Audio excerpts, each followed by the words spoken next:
நட்புக்களே, இது உங்கள் Santhana Tamil audio novels YouTube channel.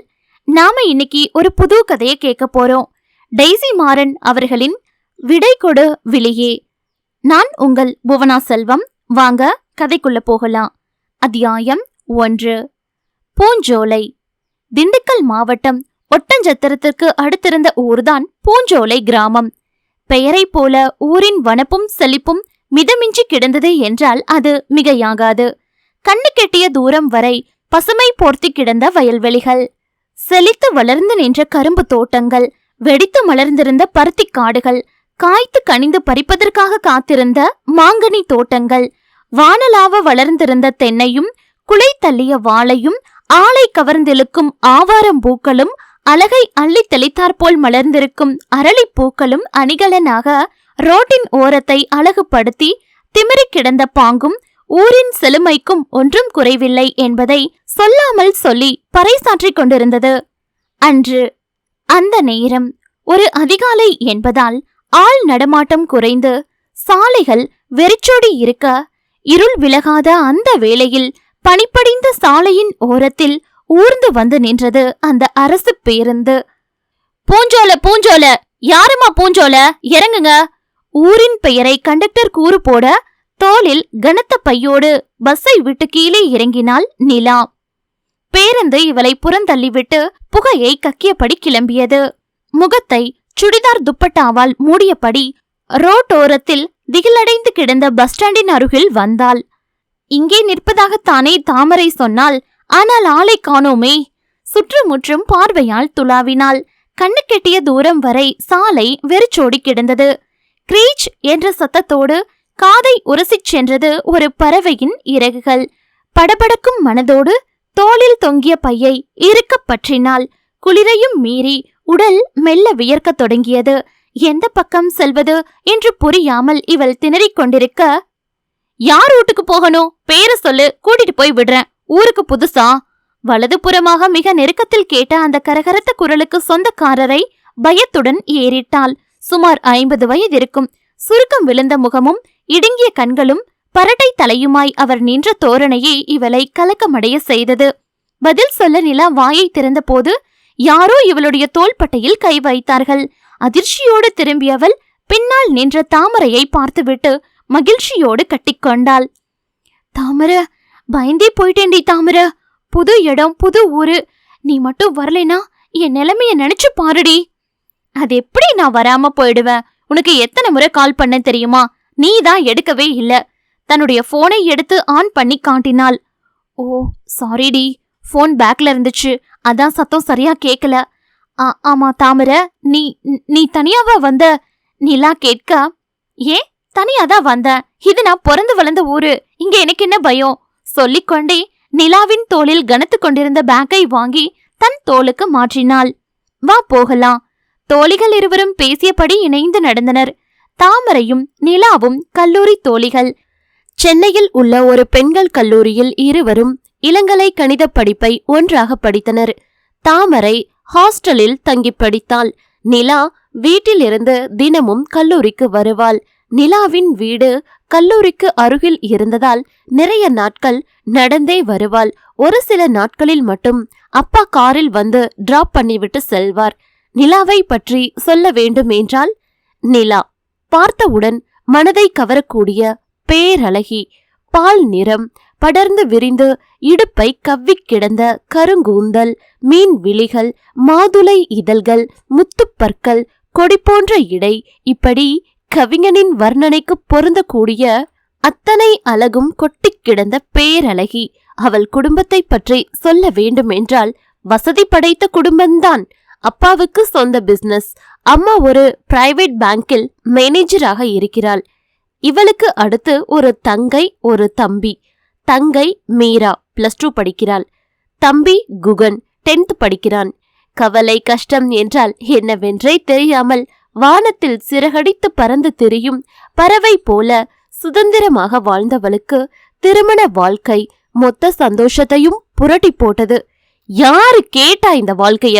வேண்டாம் வேண்டான்னு எவ்வளவோ மறுத்து பார்த்தாலே, மேற்கொண்டு படிக்கிறேனே என கெஞ்சி கூத்தாடி பார்த்தாலே. நிலாவின் பேச்சு எடுபடவே இல்லை. உன்னுடைய நல்லதுக்கு தான் செய்யறோம். உனக்கு எது நல்லது எது கெட்டதுன்னு எங்களுக்கு தெரியாதா? பேசாம வாய மூடிக்கிட்டே இந்த கல்யாணத்துக்கு ஓகே சொல்லு. இது மாதிரி ஒரு வசதியான வாழ்க்கை கிடைக்கிறது மிகப்பெரிய விஷயம். இப்படி பெற்றோர்கள் இருவரும் மாறி மாறி பேசி இவள் மனதையும் மாற்றி மணமேடையில் உட்கார வைத்து விட்டார்கள்.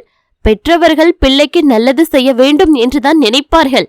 ஆனால் அவர்களுக்கே தெரியாமல் சில நேரங்களில் தப்பான விஷயங்களுக்கு உடந்தையாகி விடுகிறார்கள். இதில் தெரிந்தோ தெரியாமலோ தப்புக்கு துணை போனவர்கள் விதி என்று பெயரிட்டு அதன் மேல் மொத்த பாரத்தையும் போட்டு விடுகிறார்கள். நிலாவின் வாழ்க்கை இதற்கு ஒரு உதாரணம். நிலாவின் திருமணம்தான் அவளுக்கு நேர்ந்த பெரிய விபத்து. அவனோடு, அதாவது அந்த பிரபாகரனோடு திருமணம் நடக்காமல் இருந்திருந்தால் எப்போதும் போல நிலாவின் வாழ்க்கை தெளிந்த நீரோடை போல அழகாகவே சென்றிருக்கும். அப்பா அம்மா சொந்தம் பந்தம் என்று யாருமே வேண்டாம் என இப்படி ஓடி ஒளிய வேண்டிய சூழ்நிலை வந்திருக்காது. கல்யாணமான சக பெண்களைப் போல தன்னுடைய வாழ்க்கையும் மகிழ்ச்சியாகவே சென்றிருக்கும். நினைத்த மறு நிமிடமே கண்ணில் நீர் திரையிட்டது. சொந்தங்களுக்காகவும் உறவுகளுக்காகவும் தானே இத்தனை நாளும் பொறுத்து பொறுத்து வாழ்ந்தால் இனி அதுவும் முடியாது என்ற நிலை வரவேதான் அந்த வீட்டை விட்டு வெளியில் வரவேண்டிய ஒரு இக்கட்டான நிலைக்கு தள்ளப்பட்டாள்.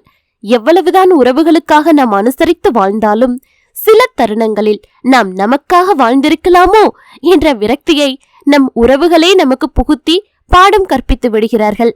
அதென்னமோ உண்மைதான்.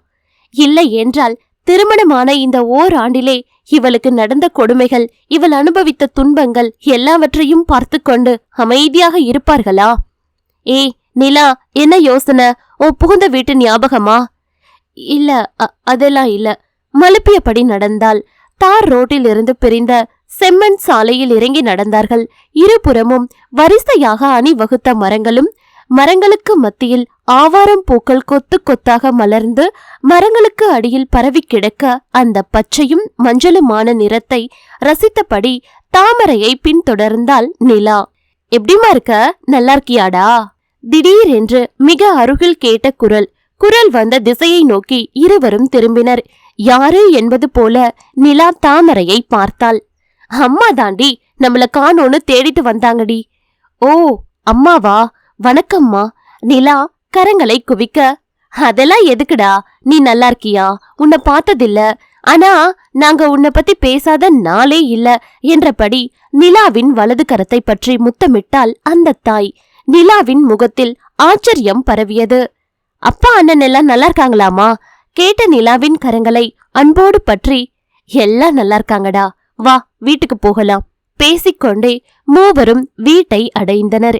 வீட்டிற்கு வெளியில் இருந்த மூங்கில் படலை திறந்தபடி வரவேற்றார் தாமரையின் அப்பா சண்முகம். நிலா நெகிழ்ந்து போனாள். எப்படி இப்படியெல்லாம் சாத்தியம்? தன்னை இவர்கள் முன்னே பின்னே பார்த்தது கூட இல்லை. போனில் ஓரிரு முறை பேசி இருக்கிறாள், அவ்வளவுதான். ஆனாலும் தன் மகளைப் போல அன்பு செலுத்த இவர்களால் எப்படி முடிகிறது? இதுதான் மண்ணின் மனமோ? கள்ளம் கபடம் இல்லாத தூய்மையான அன்பை நகரப்புறங்களில் பார்ப்பது சற்று கடினம்தான். ஏனென்றால் நகரத்தை பொறுத்தவரை எல்லாரும் ஏதோ ஒரு தேடுதலோடு எதையாவது ஒன்றை நோக்கி ஓடிக்கொண்டே இருக்கிறார்கள். அவர்களிடத்தில் தேடல்கள் அதிகமாக இருக்கிறது. அதனாலேயோ என்னமோ அமைதியும் சமாதானமும் குறைந்து காணப்படுகிறது. மனிதர்கள் என்னதான் ஓடி ஓடி உழைத்தாலும் ஏதோ ஒரு வெற்றிடத்தை நிரப்பாமலேயே விட்டுவிட்டுத்தானே செல்கிறார்கள். அந்த வெறுமையான இடம்தான் சில மனிதர்களுக்கு வாழ்க்கையை வெறுக்க வைத்து தற்கொலை வரை கொண்டு செல்கிறது. மனதிடம் உள்ளவர்கள் அதிலிருந்து வெளிவர ஏதாவது ஒரு வழியிலேயே முயல்கிறார்கள். அப்படி ஒரு நிலைமைக்குள் உழன்று பின் வெளிவந்ததில் நானும் ஒருத்தி. ஏய் நிலா, என்ன யோசனை? உள்ள வாடி. தன் தோழியை வீட்டிற்குள் அழைத்து சென்று அமர வைத்தாள். அந்த வீட்டை பொறுத்தவரை பழமையான ஓட்டு வீடு. முற்றம் தாழ்வாரம் என்ற அமைப்போடும் ஆங்காங்கே மரத்தூண்கள் தாங்கப்பட்டு வீட்டின் உறுதியை பறைசாற்றிக் கொண்டிருந்தது. இது ஒரு சாதாரண வீடுடி, உங்க வீடளவுக்கு இருக்காது, கொஞ்சம் அட்ஜஸ்ட் பண்ணிக்கோ சொன்ன தாமரையை கடிந்து கொண்டாள் நிலா. ஏய் இப்படிலாம் பேசுன எனக்கு கோபம் வரும். ஆமா சொல்லிட்டேன். சரி சரி கோபப்படாத, போய் குளிப்போ, டிஃபன் சாப்பிட்டு வெளியில போகலாம். அத்தியாயம் 2. Hello hello, mic testing 1 2 3. Hello hello. ஒலிபெருக்கியில் திடீரென்று வீறிட்டு அலறிய அந்த குரல். என்னம்மா, மைக் செட் எல்லாம் போட்டிருக்காங்க? கோயில் ஏதாவது விசேஷமா? தாமரை தன் தாயிடம் கேட்டாள். அதுவா, அந்த மணிமாறன் தம்பிதான் ஏதோ கூட்டம் போட்டிருக்காமா. பள்ளிக்கூடத்து மரத்தடியில பந்தல் போட்டு கலர் பேப்பர் எல்லாம் கட்டி இருக்கிறதா உங்க அப்பா பாத்துட்டு வந்து சொன்னாரு. அந்த பிள்ளைக்கு இந்த வேலையெல்லாம் எதுக்கு? ஏதோ படம் வரைஞ்சோமா, 10 காசு சம்பாதிச்சோமான்னு இல்லாம கூட்டம் போடுறேன், பாட்டு கட்டுறேன்னு தேவையில்லாத வேலையெல்லாம் இழுத்து போட்டுக்கிட்டு பேசிக்கொண்டே புலக்கடை பக்கமாக போன அம்மாவையே வைத்த கண் வாங்காமல் பார்த்தாள் தாமரை. அம்மா சொல்லுவதிலும் நியாயம் இருக்கிறது. இந்த மணிமாற அண்ணனுக்கு ஏன் இந்த வேலை? ஊருன்னு ஊரை கட்டிக்கிட்டு நிக்குதே. இந்த ஊர் அதுக்கு என்னத்த பெருசா செய்ய போகுது? இன்னைக்கு என்ன விசேஷம்? இன்னைக்கு ஏன் கூட்டம் போடுது? கண் காலண்டரை தேடி நிலைத்தது. மார்ச் 8 மகளிர் தினம். தாமரையின் முகம் தெளிந்து மலர்ந்தது. நிலா, வரையா? மீட்டிங் போட்டிருக்காங்க, பாத்துட்டு வரலாம். என்ன மீட்டிங் டி? நேர்ல போய் தான் பாப்போமே, வாயே. இருவரும் உடைமாற்றிக் கொண்டு கிளம்பினார்கள். விளக்கு வைக்கிறதுக்குள்ள வீட்டுக்கு வந்துடுங்கம்மா என்றார் அப்பா. தலையசைத்தபடி வெளியில் வந்து ஒலிபெருக்கையின் ஓசை வந்த திசையை நோக்கி சென்றார்கள். வெயில் மறைந்த மாலை வேளை என்பதால் வெப்பம் தணிந்து இதமான குளிர் காற்று முகத்தை வருடிச் சென்றது. அந்த பள்ளிக்கூட வாயிலை இவர்கள் நெருங்கும் போது எதிர்பட்ட 1-2 பேர் தாமரையை பார்த்து சிநேகமாக சிரிக்க, இவ என் ஃப்ரெண்டு, சென்னையில இருந்து வந்திருக்கா என்று அறிமுகப்படுத்தியபடியே நடந்தாள். பள்ளிக்கூடத்தின் முகப்பு பகுதியை மறைத்தபடி அந்த மேடை போடப்பட்டிருந்தது. அது ஒரு சிறு மேடைதான். வலது பக்கம் 2 பேரும், இடது பக்கம் 2 பேரும் மேடையில் அமர்ந்திருக்க, நடுவில் அந்த மணிமாறன் குரலில் மைக் அலறியது. மார்ச் 8 மகளிர் தினம். இன்றைய தினத்துல பெண்களை போற்றுவதை விட அவர்களுக்கு இழைக்கப்பட்ட துன்பங்களை மனதில் கொள்ள வேண்டும். ஆணும் பெண்ணும் நிகரெனக் கொள்வதால் அறிவில் ஓங்கி இவ்வையம் தலைக்குமாம் என்று பாடினான் பாரதி. பலருக்கு பெண் என்பவள் ஒரு நுகர்வு பொருளே. பெண்ணின் நேற்றைய நிலைப்பாட்டை, இன்றைய இடர்பாட்டை, நாளைய செயல்பாட்டை ஆராய்ந்தால் பெண் குடும்ப அமைப்புக்கு கட்டுப்பட்டு ஆணை சார்ந்து அல்லது ஆணுக்கு அடங்கி நடப்பதே உயர்ந்த பெண்மை என்ற பொது சிந்தனை இருக்கிறது. ஆமாதான? கற்பு என்பது பொண்ணுக்கு மட்டும்தானா? ஏன் ஆணுக்கு அந்த கற்பு இல்லையா? ஆணுக்கு பெண் சரிசமம் என்கிறார்களே, இதில் மட்டும் ஏன் அந்த விதிவிலக்கு? பெண்ணுக்கு விதிக்கப்பட்ட கற்பு ஆணுக்கு விலக்கப்பட்டிருக்கிறதே, ஏன்? இத பத்தியெல்லாம் நம்ம யோசிக்கிறதே இல்ல. காரணம், காலங்காலமா பொண்ணுங்களை அடக்கியே வாழ்ந்திருக்கிறோம். இதனால் வர அடங்கி கிடந்தவங்க இனியும் அந்த நிலையிலேயே தான் இருப்பாங்க. அப்படித்தான் இருக்கணும்ன்ற நிலை தற்போது முற்றிலுமாக மாறிடுச்சு. ஆனாலும் தங்களுக்கு கிடைத்த சுதந்திரத்தை உணரக்கூட முடியாத நிலையில தான் நிறைய பொண்ணுங்க இன்னும் வாழ்ந்துகிட்டு இருக்காங்க. அவங்களுக்கு ஒரு விழிப்புணர்வை ஏற்படுத்தணும். தங்களுடைய நிலை என்ன என்கிறத அவங்க புரிஞ்சுக்கிட்டு சுயமா எந்த ஒரு முடிவையும் அவங்களே எடுக்கணும். அப்படி எடுக்கப்படுற முடிவுகள் தெளிவான சிந்தனையோட சரியான பாதையில அமையக்கூடிய வகையில இருத்தல் மிக மிக அவசியம். பெண் பெற்றவர்களை சார்ந்து வாழ்றதுதான் அவளுக்கு பாதுகாப்பாகவும் அரவணைப்பாகவும் இருக்கும். இதுல எந்தவித மாற்று கருத்தும் இல்ல. அது மட்டும் இல்ல, தாய் தகப்பனை விட்டு புகுந்த வீட்டுக்கு செல்லும் போது கணவனையும் அவனை சார்ந்த குடும்பத்தையும் தன் குடும்பமா பாவித்து அதில் அவள் தன்னை இணைத்துக் கொள்வதுதான் பாரம்பரியமாக வரக்கூடிய நம்முடைய கலாச்சாரம். அத தப்புன்னு நான் சொல்லல. அதே சமயத்துல அந்த குடும்பத்துக்கோ கணவனுக்கோ அவ அடிமை கிடையாது. சில குடும்பங்கள்ல சராசரி மனுஷங்களை மதிக்கிற அளவுக்கு கூட தங்களோட வீட்டுக்கு வந்த மருமகளை மதிக்கிறதே இல்ல. மிகவும் கீழ்த்தரமா நடத்துறாங்க. கட்டிய மனைவிய அடிச்சு துன்புறுத்தும் கணவன்மார்களும் இருக்கத்தான் செய்யறாங்க. முதல்ல இந்த நிலைய மாத்தணும். புற முதுகு காட்டிக்கிட்டு இருக்க பெண்களை நிமிர்த்தணும். அவங்க கிட்ட மன தைரியத்தை வளர்க்கணும். அவன், அந்த மணிமாறன், உணர்ச்சி வெள்ளத்தில் உச்சகட்டத்தில் பேசிக்கொண்டே போக அங்கு கூடியிருந்த கூட்டத்தில் பலத்த கரகோஷம் எழுந்தது. அவன் பேச்சில் மெய் மறந்து கை தட்டினாள் நிலா. அருமையா பேசுறாருடி. யாருடி இவரு? இந்த காலத்துல இப்படியெல்லாம் பேசக்கூடிய இளைஞர்கள் மிகவும் குறைவுடி என்று உணர்ச்சி மேலிட தோழியின் கரங்களை பற்றி உரைத்தாள். பேரு மணிமாறன், எங்க செல்வம் அண்ணனோட ஃப்ரெண்டு. ரொம்ப நல்லா பேசுவாரு. மணிமாறன் பேசி முடித்த பிறகு 2 பேர் பேசினார்கள். சுமார் 6:30க்கெல்லாம் கூட்டம் முடிந்து தேநீரும் பிஸ்கட்டும் கொடுக்கப்பட்டது. வந்திருந்தவர்கள் கொஞ்சம் கொஞ்சமாக கலைந்து செல்ல இறுதியாக அந்த மணிமாறனும் இவர்கள் இருவரும் தான் மிச்சம் இருந்தார்கள். இவர்களை பார்த்து புன்னகையோடு கை அசைத்தபடி அருகில் வந்தான் மணிமாறன். வாமா தாமரை, பரவாயில்லையே, கூட்டத்துக்கெல்லாம் வந்திருக்க. இவங்க யாரு? உன்னுடைய தோழியா? ஆமாண்ணே, பேரு நிலா, சென்னையில இருந்து வந்திருக்கா. என்ன பேரு? நிலாவா என கேட்டவனின் முகத்தில் லேசாக இருள் சூழ்ந்து விலகியது.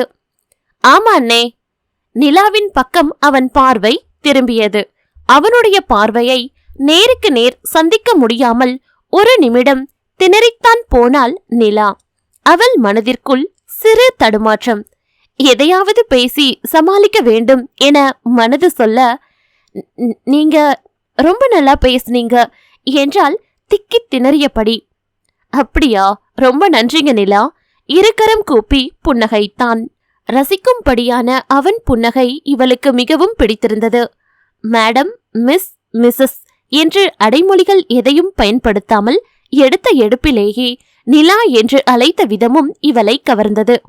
சற்று நேரம் இவர்களிடம் பேசிக் கொண்டிருந்தவன், கொஞ்சம் வேலை இருக்குது தாமரை, இந்த சேரு டேபிள் எல்லாம் எடுத்து அடுக்கி ஒழுங்குபடுத்தணும்.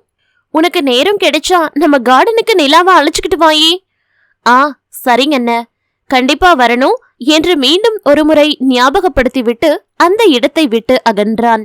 வீட்டிற்கு வரும் வழி எல்லாம் தாமரை அவனை பற்றியே பேசியபடி வந்தாள். ஏண்டி, இந்த அளவுக்கு புகழ் பாடுறியே, அப்படி என்னதான் வேலை செய்யறாருடி உங்க அந்த அண்ணன்? நிலா, மணிமாறன் அண்ணனுக்கு தெரியாத வேலை ஒண்ணு பாக்கி இல்ல, எல்லா வேலையும் தெரியும். நல்லா படம் வரையும், யார பார்த்தாலும் அச்சு அசல் அப்படியே வரையும். அது மட்டும் இல்ல, கதை எழுதும், கவிதை எழுதும், கோவில் சிலைகளுக்கு பெயிண்ட் பண்ணும், அதையும் தாண்டி கார் ஓட்டும், கலப்பைய பிடிச்சு ஏறு உழும், சமையல் கூட நல்லா செய்யும்னா பாத்துக்கோயே. ஓ அப்படியா என வியந்தாள் நிலா. அத்தியாயம் 3. நிலா பிறந்து வளர்ந்ததெல்லாம் சென்னையில்தான். சென்னையை தவிர வேறு எந்த ஊருக்கும் அவள் சென்றதில்லை. முதலாக வெளியூர் என்று வந்தது இந்த பூஞ்சோலை கிராமத்துக்குத்தான். கிராமங்களை பற்றி சினிமா படங்களில் பார்த்திருக்கிறாள், புத்தகங்களில் படித்திருக்கிறாள். ஆனால் அதை நேரில் ரசித்து பார்க்கக்கூடிய ஒரு சந்தர்ப்பம் இங்கு வந்த பிறகுதான் கிடைத்திருக்கிறது. தன்னுடைய கடந்த கால வாழ்க்கையை முற்றிலுமாக மறக்க வேண்டும். அதை பற்றி நினைத்து நினைத்து இங்கு இருக்கிற நாட்களில் நிம்மதியை இழந்துவிடக்கூடாது. கொஞ்ச நாட்களேனும் மனதுக்கு பிடித்த வாழ்க்கையை வாழ வேண்டும். இப்படிப்பட்ட ஒரு எண்ணத்தோடுதான் அன்று முழுவதும் அவள் மனம் அலைப்பாய்ந்து கொண்டே இருந்தது. தோழிகள் இருவரும் தினமும் மாலை நேரத்தில்தான் வெளியில் செல்வதாக தீர்மானித்திருந்தனர். அதன்படி அன்றும் தாமரைக்காக காத்திருந்தாள் நிலா. தாமரையோ வெகு நேரமாக தன்னுடைய சர்டிபிகேட் ஒன்றை காணவில்லை என தேடுதலில் இறங்கியிருந்தாள். தாமரையை தொந்தரவு படுத்த வேண்டாம் என்ற எண்ணத்தோடு சற்று நேரம் நடந்துவிட்டு வரலாம் என எண்ணியவள் கால் போன போக்கில் நடக்கத் தொடங்கினாள்.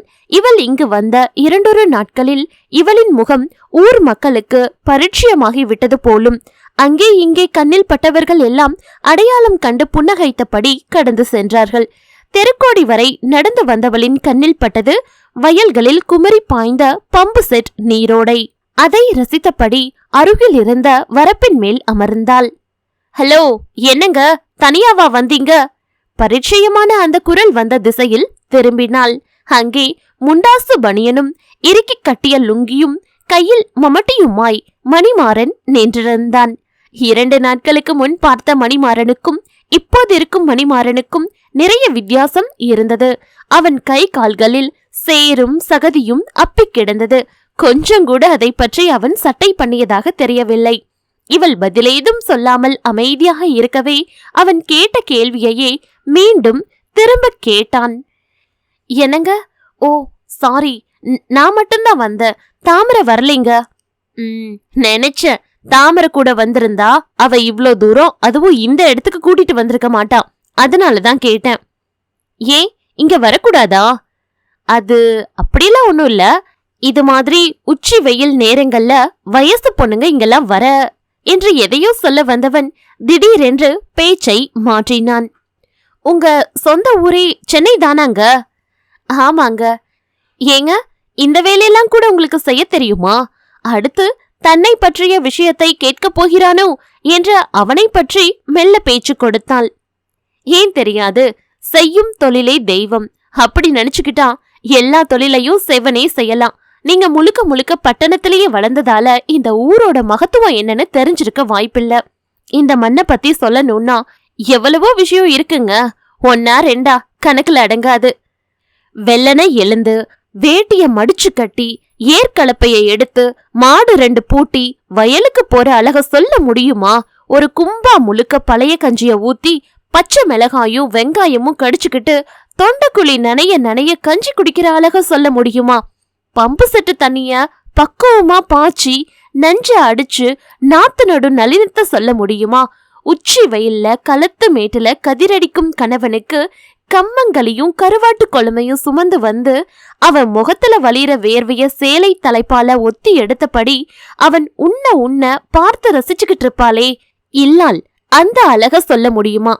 பள்ளிக்கு போன பிள்ளை பசியோட வருவான்னு எரியாத அடுப்ப ஊதி ஊதி நேரத்துக்கு சமைச்சு வைக்கிற தாய் குலத்தின் பாசம் செறிந்த அழக சொல்ல முடியுமா?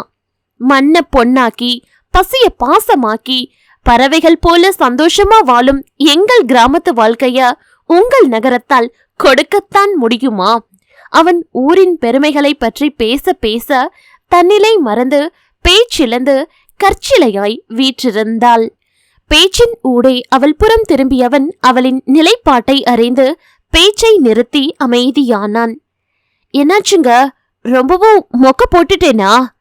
அதெல்லாம் இல்லைங்க, இது போன்ற விஷயங்களை எல்லாம் தெரிஞ்சுக்காமலேயே வாழ்ந்திருக்கனே, அத நினைச்சு. அட நீங்க ஒண்ணுங்க, இதெல்லாம் ஒரு சாதாரண விஷயங்க. இந்த கிராமத்துக்காரனுக்கு தெரிஞ்சது இவ்வளவுதான். இதையெல்லாம் பெருசா நினைச்சு மனசை போட்டு குழப்பிக்காதீங்க. சரி, இனிமே ஒத்தையில இருக்க வேணா, நானும் வீட்டுக்கு கிளம்புறேன். கிளம்புங்க, வீடு வரைக்கும் வந்து விட்டுட்டு வாரேன் சொல்லிக்கொண்டே பம்பு செட்டில் கை கால் கழுவி விட்டு வந்தான். வாங்க போகலாம். அவனோடு இணைந்து நடப்பது மனதிற்கு இதத்தை தந்தது. விரசமே இல்லாத அவன் பார்வை, சிநேகமான அவன் பேச்சு, கவித்துவம் நிறைந்த அவன் வார்த்தைகள் எல்லாமே அவளுக்கு பிடித்திருந்தது.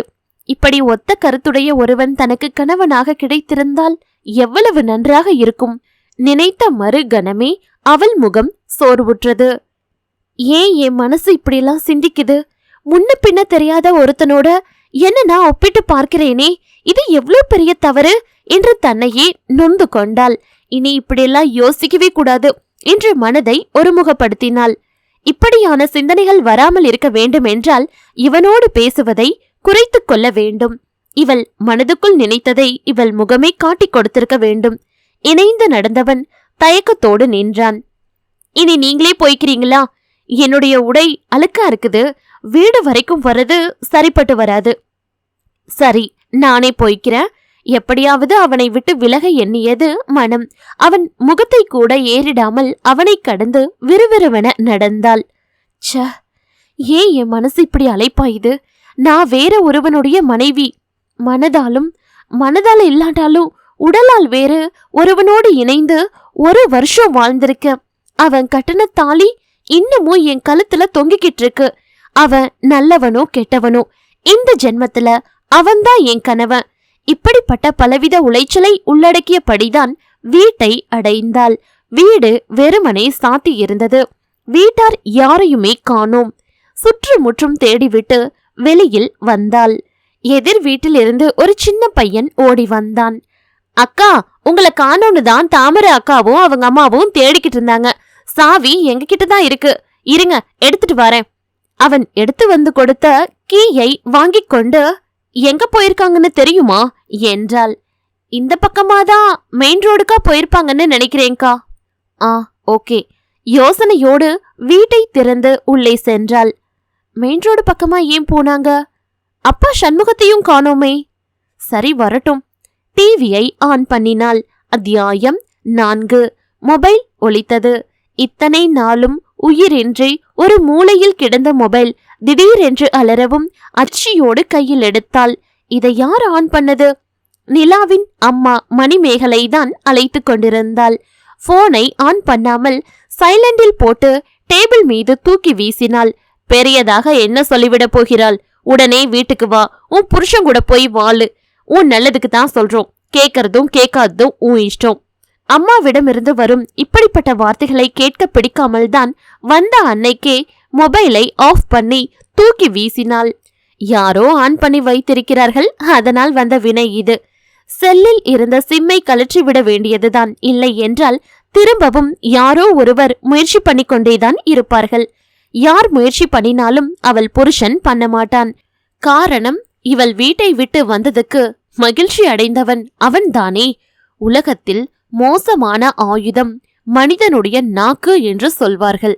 அவசரத்தில் உதிர்த்துவிட்ட வார்த்தைகள், இடம் தெரியாமல் பேசிவிட்ட வார்த்தைகள், நிலைமை புரியாமல் உச்சரிக்கும் வார்த்தைகள், இவை எல்லாம் தான் பிரச்சனைகளுக்கு முக்கிய காரணமாகி விடுகிறது. சிலர் கோபத்தில் என்ன பேசுகிறோம் என்று தெரியாமல் பேசிவிடுவார்கள். இந்த மாதிரியான வார்த்தைகள் ஏற்படுத்தும் காயங்கள் மிக பெரியவை. நிலா அந்த அனுபவத்தை உணர்ந்ததால்தான் அந்த சூழ்நிலையில் இருந்து வெளிவர வேண்டிய கட்டாயத்துக்கு தள்ளப்பட்டாள். ஒரு தர்ம சங்கடமான சூழ்நிலையில் அடுத்தவரை தலைகுனிய வைப்பதை விட நீ தலைகுனிந்து போவது தவறே இல்லை என்றார் மகாத்மா காந்தி. ஆனால் ஒரு முறை என்றால் பரவாயில்லை, எத்தனையோ முறை அவமானங்களை சந்தித்து அடிபட்டு வேதனைப்பட்டு கொட்டுப்பட்டு கூனி குறுகி ரத்தம் சுண்ட ரணப்பட்டு ஐயோ அதையெல்லாம் நினைக்க கூடாது என்றுதானே ஊரை விட்டு ஓடி வந்தால் இங்கு வந்தும் கூட நிம்மதி இல்லையே. நிலா தன் புகுந்த வீட்டு ஞாபகத்தை புரட்டி பார்த்தால் முதலாக அந்த வீட்டுக்குள் நுழைந்த நிகழ்வு கண் முன் தோன்றியது. வலது காலை எடுத்து வச்சு உள்ளவாமா என்று அழைத்த மாமியாரின் பார்வை இவளுடைய காதையும் கழுத்தையும் தான் ஆராய்ந்து கொண்டிருந்தது. எல்லா நகையையும் சரியா போட்டு வந்திருக்காளா, இல்ல அம்மா காரிக்கிட்ட கலத்தி குடுத்துட்டு வந்துட்டாளா என்று ஆராய்வது போலிருந்தது அந்த பார்வை. மாமியாரின் பார்வையை தவிர்த்துவிட்டு திரும்பினால் கேள்வியோடு தயாராக நின்றார் மாமனார். ஏம்பா பிரபா, கார் என்னடா ஆச்சு? புது கார்ல தான் வந்து இறங்குவேன்னு பார்த்த, நீ என்னடான்னா? புக் பண்ணியாச்சுப்பா, நானும் கூட தானே போனேன். அந்த மாடல் கார் உடனே கிடைக்காதான், ஒரு 10 days ஆகும்னு சொல்லிட்டானுங்க. என்னமோ போ, எதுவுமே உனக்கு ஒழுங்கா அமையல. நினைக்கிறது ஒண்ணு நடக்கிறது ஒன்னா இருக்குது. நிலா முதல் முறையாக அதிர்ந்தாள். ஆரம்பமே தப்பா இருக்கே, எங்கேயோ தப்பு நடந்திருக்குது. அது என்னவா இருக்கும்? அவள் நினைத்த மாதிரிதான் அடுத்தடுத்து நடந்த நிகழ்ச்சிகள். முதலிரவு அன்றைக்கு அவன் நடந்து கொண்டது மிக மிக மோசம். அதாவது திருமணமாகி 3ஆம் நாள்தான் முதலிரவுக்கு ஏற்பாடு பண்ணியிருந்தார்கள். எவ்வளவோ கற்பனைகளையும் ஆசைகளையும் சுமந்தவாறு முதலிரவு அறைக்குள் காலடி எடுத்து வைத்தாள் நிலா.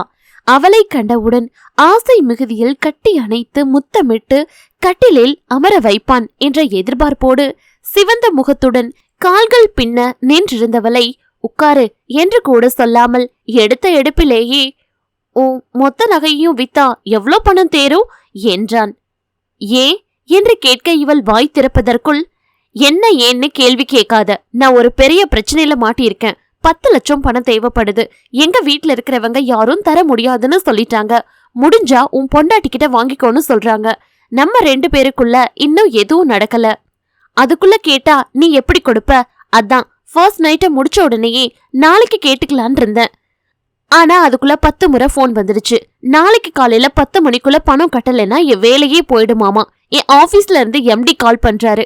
எவனோ செஞ்ச தப்புக்கு தேவையில்லாம நான் மாட்டிக்கிட்டேன். அதுதான் நீ எப்ப வருவேன்னு காத்துக்கிட்டு இருந்தேன். இப்பே தரியா இல்லனா காலையில தரியா? எதை சொல்றீங்க? எதையா? உன் நகையதான் கேக்குறேன்.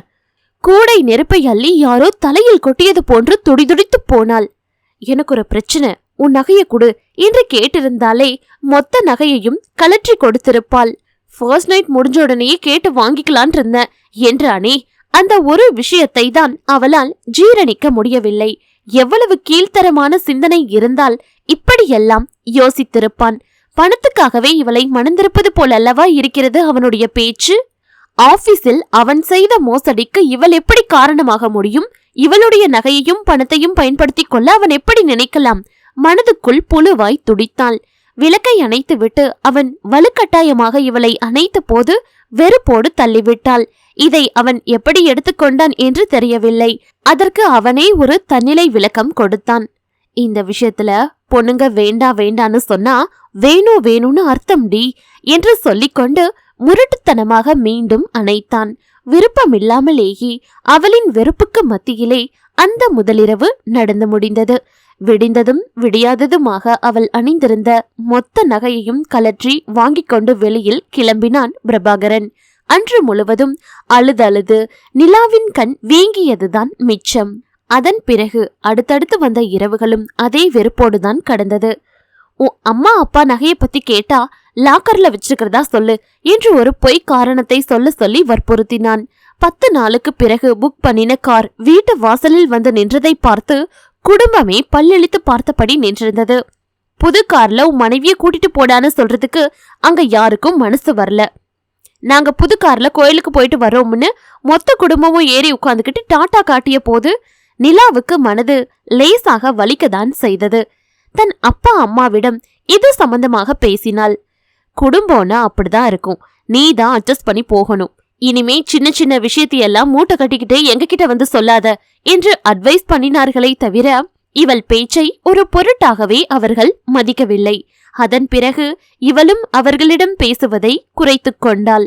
மோசமான ஒரு குடும்பம், பிடிக்காத கணவன் என்ற வெறுப்போடு வாழ்ந்தவளுக்கு எல்லாவற்றிலும் உயர்ந்து நின்ற மணிமாறனை கண்டவுடன் மனம் லைக்கத்தான் செய்யும். அவளின் மனதின் வெளிப்பாடு பார்வையில் பிரதிபலித்தது. அதை அவன் புரிந்து கொண்டான். அவளின் முகம் தெளிவாக காணப்பட்டது. அத்தியாயம் 5. நிலா, நீங்க என்ன நினைக்கிறீங்கிறது தெரியல, ஆனா ஏன் வாழ்க்கையில நீங்க நினைச்சு பார்க்க முடியாத அளவுக்கு சில சம்பவங்கள் நடந்திருக்கு. பல கரடுமுரடான பாதைகள், கடும் புயல், பெருமழை, விடியாத இரவுகள், இப்படி எத்தனையோ இடர்பாடுகளை கடந்து வந்திருக்க. அன்பாய் அரவணைப்பாய் இருக்க வேண்டிய தாய் தகப்பனுமே ஏன் விஷயத்துல அந்நியப்பட்டு தங்களுடைய அடையாளத்தை மறைச்சுதான் என்ன வளர்த்திருக்காங்க. காரணம், என்ன மனிதனாக்க அவங்க தங்களுடைய அடையாளங்களை சிதைச்சுக்கிட்டாங்க.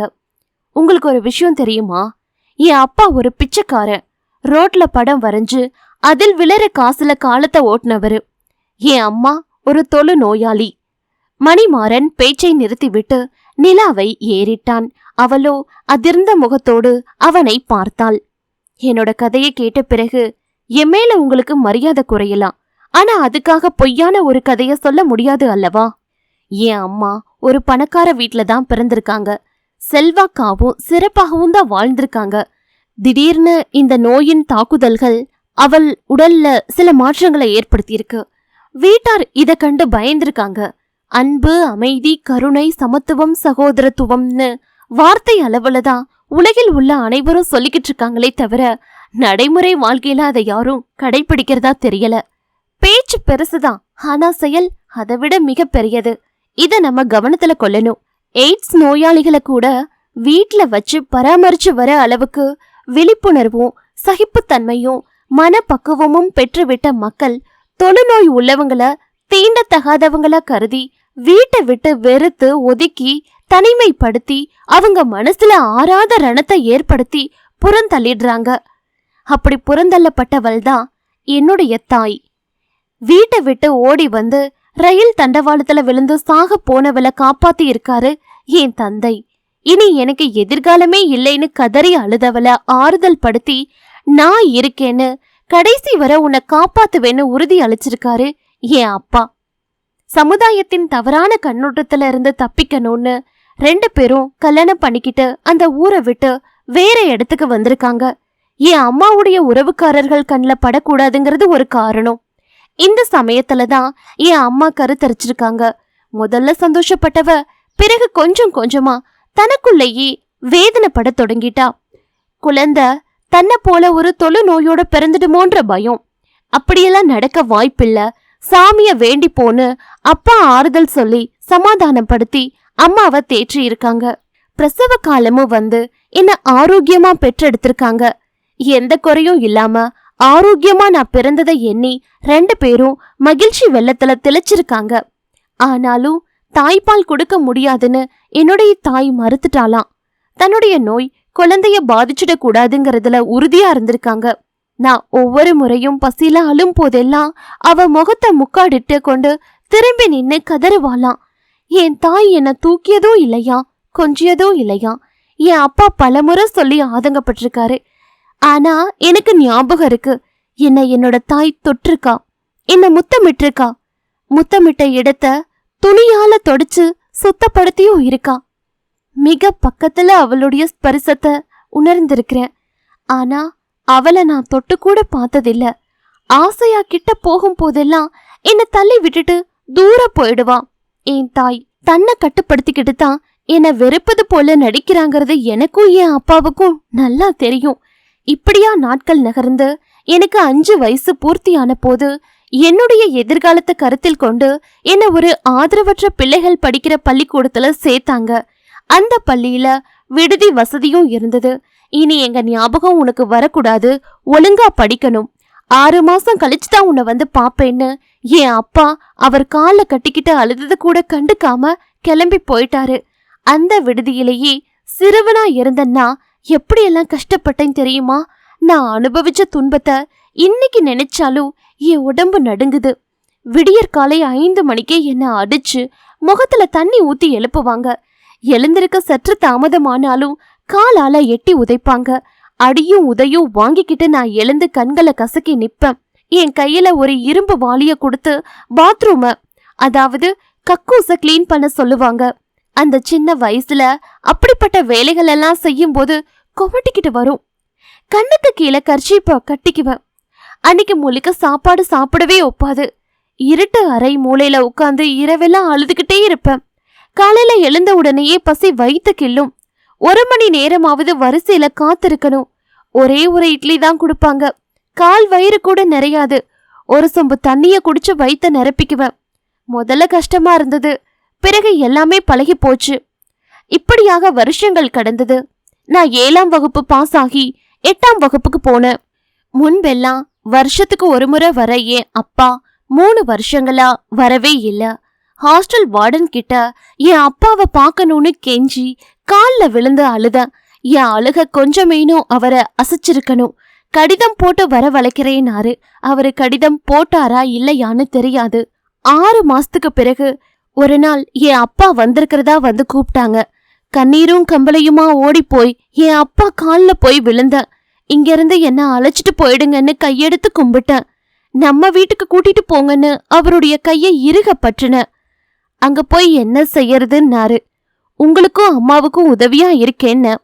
விரக்தியோட ஒரு சிரிப்பு சிரிச்சுட்டு அவரு சொன்ன பதில கேட்டு ஏன் மொத்த நாடியும் ஒடுங்கி போச்சு.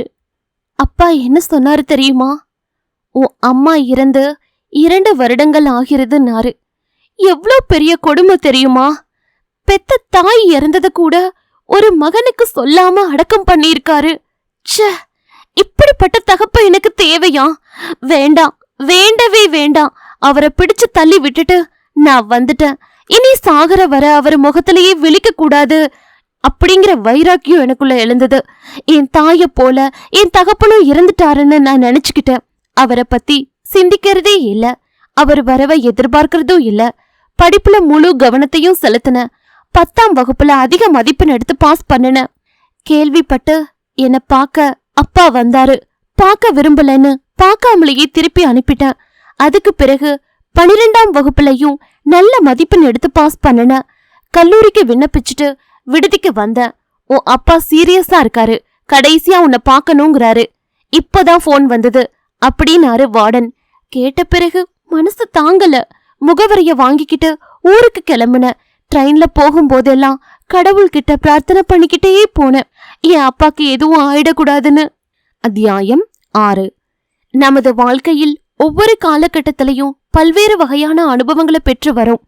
பள்ளி பருவத்துல தொடங்கி அதுக்கு அடுத்தடுத்து வர பருவங்கள்ல பல வகையான அனுபவங்களை பெறுறோம். கஷ்டப்படுற நிலை வந்தா அத நம்ம மேம்படுத்திக்க கிடைக்கிற வாய்ப்பா நினைக்கலாம். அல்லது ஐயோ இவ்ளோ கஷ்டம் வருதேன்னு துவண்டு புலம்பிக்கிட்டே இருக்கலாம். இதுல ஒருத்தங்க எந்த நிலையில வர்றாங்கிறதுக்கு அடித்தளம் அமைக்கிற முக்கிய காரணி யாருன்னா அது அப்பாவா தான் இருக்க முடியும். இதுல நான் கூறிய நிலைகள்ல முதல் வகையான நபரா என்ன வளர்த்தாரு என் அப்பா. அப்போ அவர் செய்த செயல்கள் அல்லது நடவடிக்கைகள் எனக்கு எரிச்சல தந்தாலும் இன்னைக்கு அதை பத்தி நினைக்கும் போது அன்னைக்கு மட்டும் கண்டிப்போட அவர் இல்லைன்னா இன்னைக்கு நான் ரொம்பவும் மோசமான நிலைக்கு தள்ளப்பட்டிருப்பேங்கிறது தான் உண்மை. பலவித மன உளைச்சலோட தான் என் அப்பாவை சந்திக்க போனேன். அவ்வளோ சீக்கிரமா என்னை விட்டுட்டு அவர் போக மாட்டாருன்னு என் மனசு சொல்லிக்கிட்டே இருந்தது. நான் இறங்க வேண்டிய நிறுத்தத்துல இறங்கி முகவரிய விசாரிச்சுக்கிட்டு என் அப்பாவை பார்க்க போனேன். முன்னாடி நாங்க இருந்த வீடு இல்ல, இது வேற வீடு. வீடுன்னு கூட சொல்ல முடியாது, ஒரு சின்ன ரூம். அந்த ரூம்குள்ள ஒரு சின்ன கட்டல்ல அப்பா படுத்து கிடந்தாரு. நான் உள்ள நுழைஞ்ச சத்தம் கேட்டு மெல்ல கண் விழிச்சு பார்த்தாரு. என்னுடைய வரவு அவருக்கு இன்ப அதிர்ச்சியை ஏற்படுத்தி இருக்கணும். அவர் முகத்துல மத்தாப்பு சிதறியது. எழ முயற்சி செஞ்சாரு. நான் ஓடி போய் அணைச்சு தூக்கி உட்கார வச்சேன். நீ வரமாட்டேன்னு நினைச்சேன் அப்படின்னாரு. அவரோட குரல்ல தெரிந்த ஏக்கமும் எதிர்பார்ப்பும் என்னை என்னமோ செஞ்சுது. என் கண்கள்ல கசிந்த நீரை சுண்டி விட்டு அறைய ஒரு முறை கண்களால் அளந்து பார்த்தேன். 2 மண்சட்டி, ஒரு அலுமினிய தட்டு, ஒரு பிளாஸ்டிக் குடம், அவ்வளவுதான் இருந்தது. பாவம் அப்பா, அவரை பத்தி நான் தான் தப்பா புரிஞ்சுக்கிட்டேன். என்னை ஹாஸ்டல்ல தள்ளி விட்டுட்டு அவரு சொகுசான வாழ்க்கை வாழறாருன்னு நான் தான் அவரை தப்பா புரிஞ்சுக்கிட்டேன். உண்மையிலேயே என்னை விட அவர் தான் அதிக கஷ்டத்தை அனுபவிச்சுட்டு இருக்காரு. இது வரைக்கும் அவர் பட்ட கஷ்டம் போதும், இனியும் அவரை கஷ்டப்படுத்த கூடாதுன்னு முடிவுக்கு வந்தேன். எனக்கு கல்லூரியில சேர விருப்பம் இல்ல. அப்பாவுக்காக எதையாவது செய்யணும். ஏதாவது ஒரு வேலைக்கு போய் வேலை கிடைக்கலனாலும் கூட மூட்டை தூக்கியாவது அவரை காப்பாத்தணும்னு நினைச்சேன். அந்த முடிவை அவர்கிட்ட சொன்னேன். கோபத்தோட மறுத்தாரு.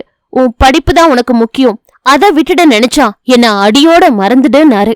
அவரு முகத்துல தெரிஞ்ச பிடிவாதம் என்னை யோசிக்க வச்சுது. என்ன செய்யலான்னு அவர்கிட்டயே கேட்டேன். இனி நீ விடுதிக்கு போக வேண்டாம், இங்கிருந்தே படி, நான் ஒளிச்சு உன்னை படிக்க வைக்கிறேனாரு. 12ஆம் வகுப்பு வரைக்கும் தான் விடுதியில அனுமதிப்பாங்கன்னு சொன்ன. கல்லூரியில சேர கொஞ்சமாவது பணம் வேணுமேன்ன. கொஞ்சம் இருன்னு தலகாணி கடியில ஒரு பெரிய துணிப்பைய எடுத்தாரு. இதுல எவ்வளவு பணம் இருக்குன்னு எண்ணி பாருனாரு. பைய தலைகிலா கொட்டுன. பாதி சில்லற காசும் மீதி பாதி கசங்கிய பழைய நோட்டுகளா இருந்தது. அத பார்த்தப்போ என் கண்கள்ல நீர் பெருகியது. இதை இவர் எப்படி சம்பாதிச்சிருப்பாருன்னு எண்ணும் போதே என் நாடி நரம்பெல்லாம் ஒடுங்கி போயிடுச்சு. மொத்த பணத்தையும் என்னென்ன கிட்டத்தட்ட 1,00,000 ரூபாயை தாண்டி இருந்தது. இவ்வளவு காசையும் எனக்காக சேர்த்து வச்சிருக்காருங்கிறது எனக்கு நல்லாவே புரிஞ்சுது. பெருமையா இருந்தது. அன்னைக்கு நைட்டெல்லாம் தூங்காம யோசிச்சேன். விடிஞ்ச பிறகு ஒரு தெளிவான முடிவுக்கு வந்தேன். இந்த பணத்தை கொண்டு அப்பாவுடைய உடல்நிலையை குணப்படுத்தணுங்கிறது தான் அது. ஆனா டாக்டரோ பயப்படும்படியா பெரிய நோய் எதுவும் இல்ல, சரியான நேரத்துக்கு சாப்பிடாம உடம்ப கெடுத்துக்கிட்டாரு, ஒழுங்கா சாப்பிட்டா பூரணமா குணமாகிடுவாருனாரு. அப்பாடான்னு நிம்மதியா மூச்சு விட்டேன். அடுத்து அந்த ஊர்ல ஒரு இடத்த விலைக்கு வாங்கணும். குறைந்த செலவுல ஒரு குடிசை போட்டு குடியேறணும். அப்பாவோட ஆசைப்படி நான் கல்லூரியில சேர்ந்தேன். எம்எஸ்சி அக்ரி முடிச்சேன். ஒரு நல்ல வேலையும் கிடைச்சது. கை நிறைய சம்பளத்தை எடுத்துக்கிட்டு அப்பா கிட்ட ஆசீர்வாதம் வாங்க ஆவலோட வீட்டுக்கு வந்தேன். அப்பா தூங்கிக்கிட்டு இருந்தாரு. இந்த நேரத்துல தூங்க மாட்டாரேன்னு பயத்தோட பக்கத்துல போய் எழுப்புன. எந்த அசைவும் இல்ல. படுக்கையிலேயே உயிர் பிரிஞ்சிருச்சு. அந்த இழப்பை என்னால தாங்கிக்க முடியல. கதறின, துடிச்சேன், உருண்ட பிறண்ட அழுத. நீ ஒரு அனாதைன்னு என் காதல யாரோ சொல்றது போல ஒரு உணர்வு. என் உழைப்பு அவர் கடைசி வரை சாப்பிடவே இல்ல. அப்பாவோட இறுதி சடங்கு முடிச்சேன். அதுக்கு பிறகு அந்த வீட்ல இருக்க எனக்கு பிடிக்கல. அவரு ஞாபகமாகவே இருந்தது. அப்பாவையும் அம்மாவையும் இழந்த இடமும் இந்த ஊரும் எனக்கு வேண்டான்னு முடிவு செஞ்சேன். வீட்டை வித்துட்டு வேற ஊருக்கு போயிடலான்ற எண்ணத்தோட வீட்டை விலை பேசும் போதுதான் அது அதிக விலைக்கு போகுதுன்ற விஷயமே தெரிய வந்தது. நாங்க வாங்கினதை விட 10 மடங்கு விலையேறி இருந்தது. என் அப்பா அம்மா 2 பேரும் தங்கள் மகன் கஷ்டப்படக்கூடாதுன்னு இப்படியெல்லாம் ஆசிர்வதிக்கிறாங்கன்னு என் மனம் சொல்லுச்சு. வீட்டை நல்ல விலைக்கு வித்துட்டேன். என் கல்லூரி நண்பனான செல்வத்தை அணுகி வீடு விற்ற விஷயத்த சொன்ன.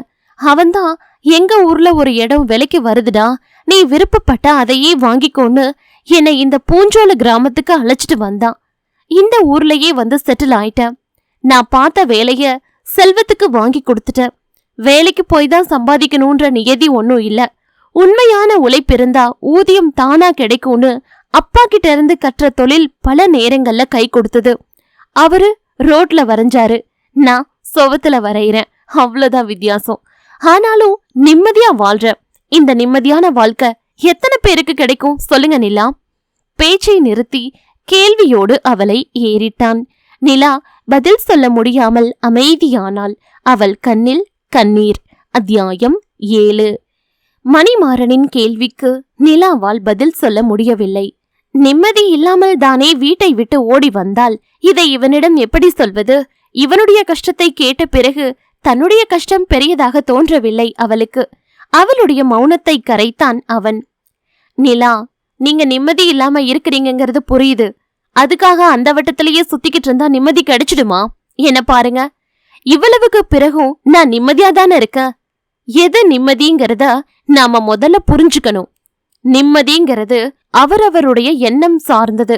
சுருக்கமா சொல்றதுன்னா, எண்ணங்களை நிர்வகிக்கும் நிர்வாகத்திறன் இருந்தா நல்லது கெட்டதை அறியும் திறன் வந்துடும். அதுக்கு பிறகு நிம்மதியும் சாத்தியமே. உங்க வாழ்க்கையில என்ன நடந்ததுன்னு எனக்கு தெரியாது. ஆனா ஊரை விட்டு உறவை விட்டு வந்திருக்கீங்கன்னா அதுக்கு வலுவான காரணம் ஒண்ணு இருக்குதுங்கிறது மட்டும் புரியுது.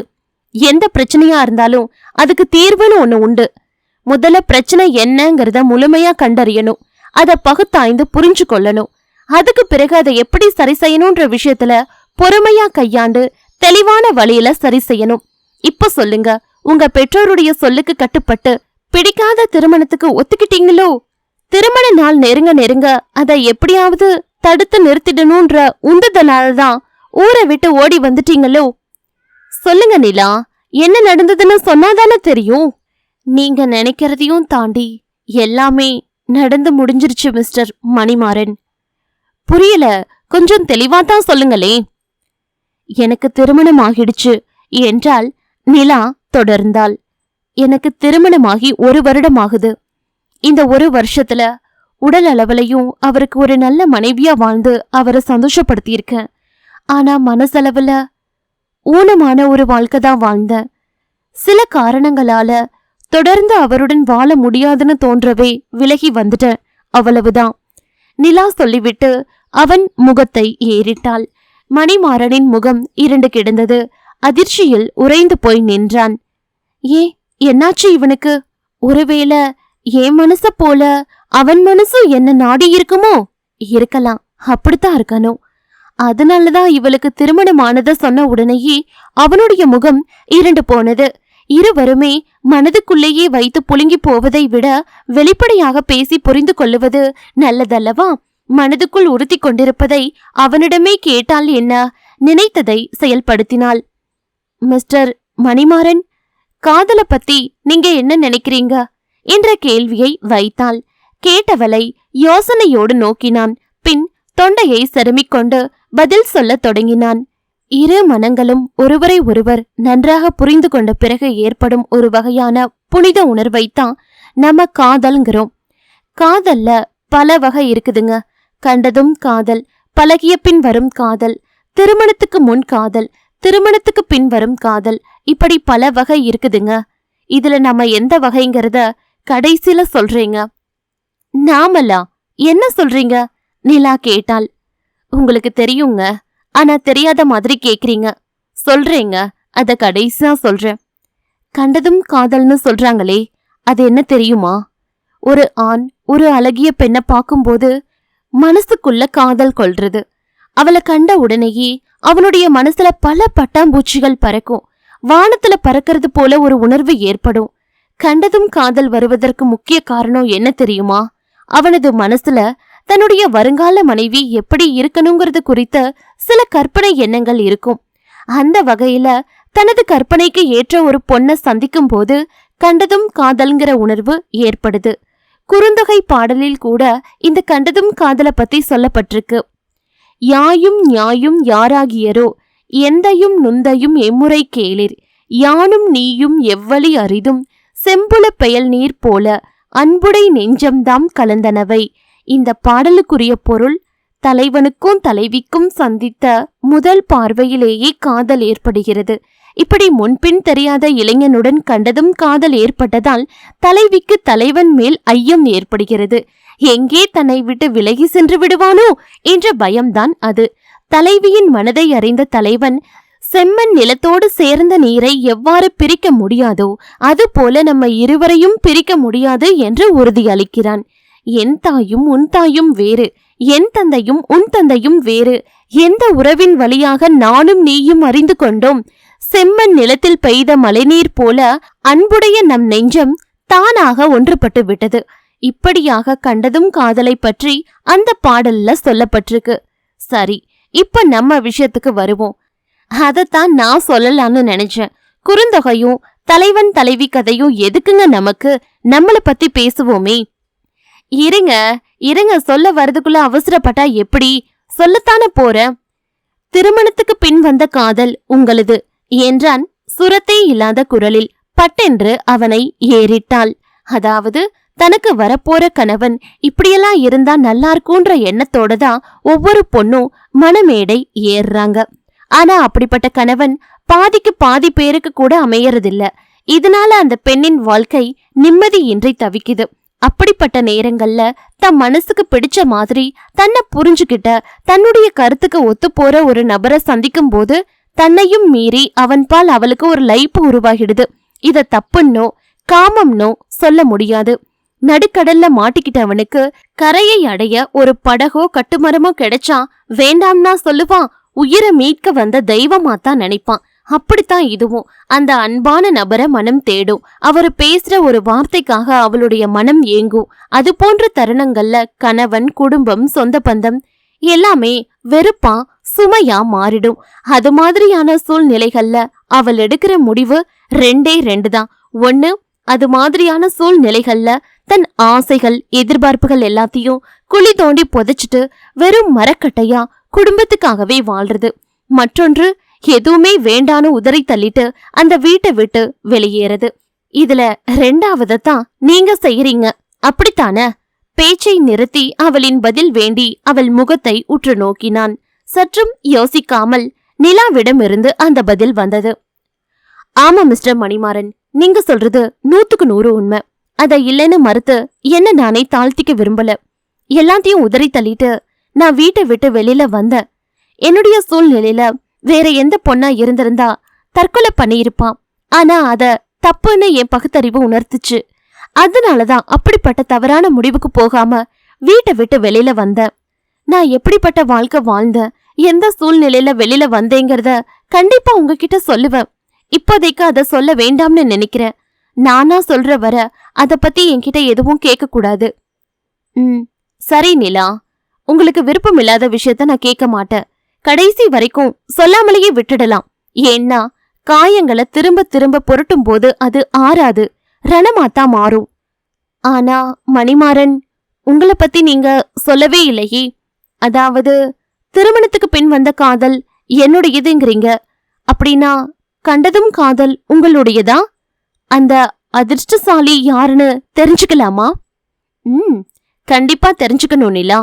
ராமாயணத்தை படிச்சிருப்பீங்கன்னு நினைக்கிறேன். அதுல ஒரு நாள் ராமர் குளிக்க போனாராமா.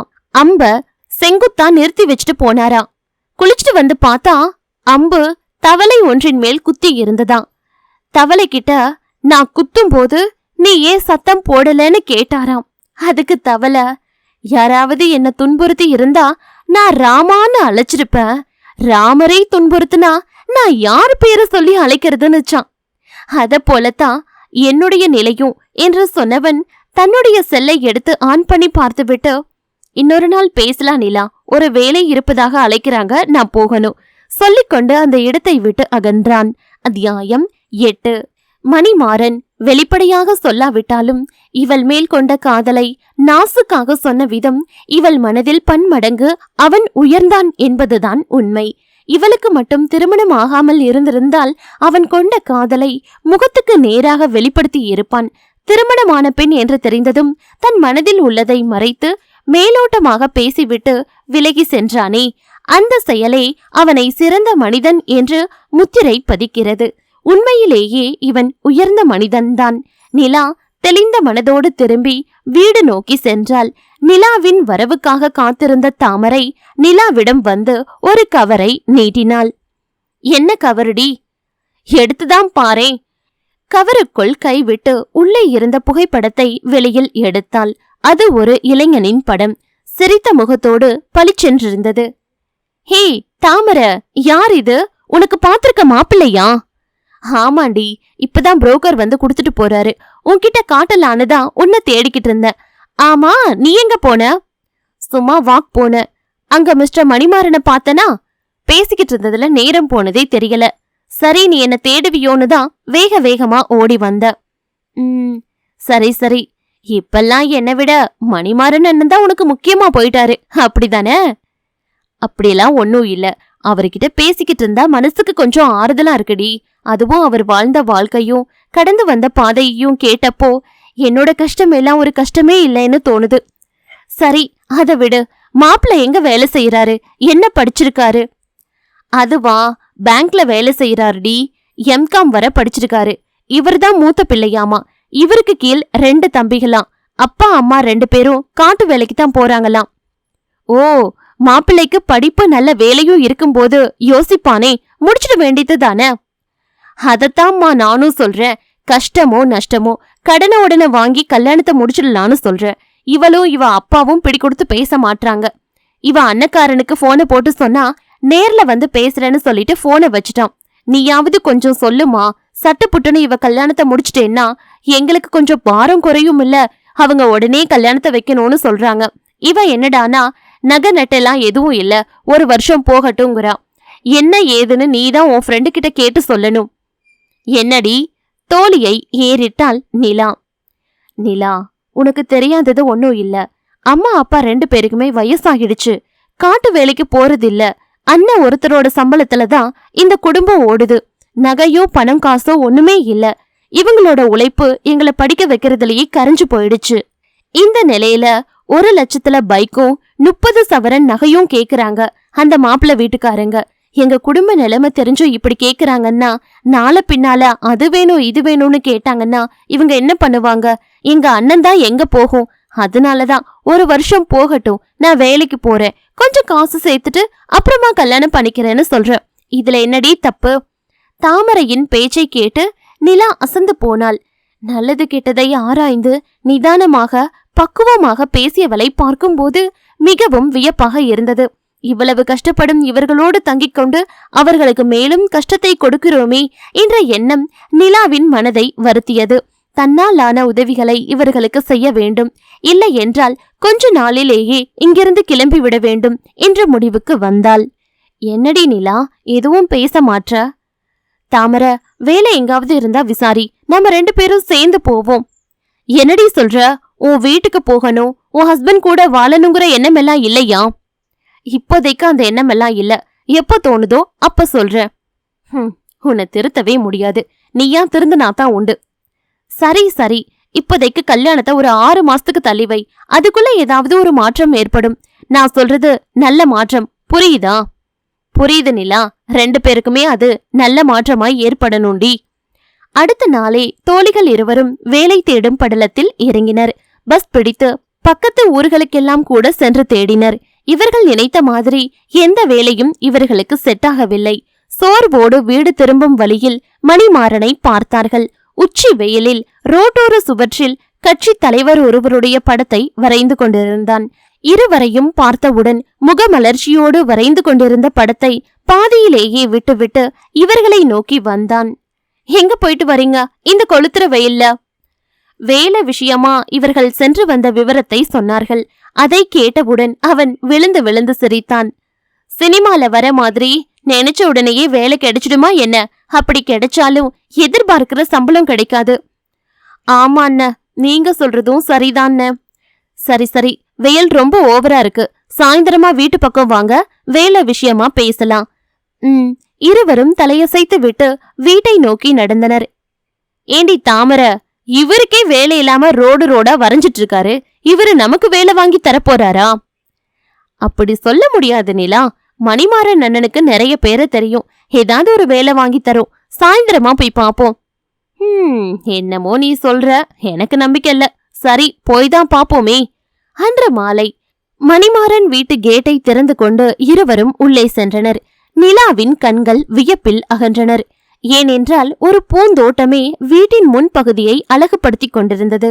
வரிசை வரிசையாக நடப்பட்டிருந்த செடிகளில் வண்ண வண்ண மலர்களின் அணிவகுப்பு, பலவித நிறங்களில் குரோட்டன்ஸ்கள், விதவிதமான நிறங்களில் ரோஜா மலர்கள், பார்ப்பவர்களை சுண்டி இழுக்கக்கூடிய பெரிய பெரிய சூரியகாந்தி பூக்கள்.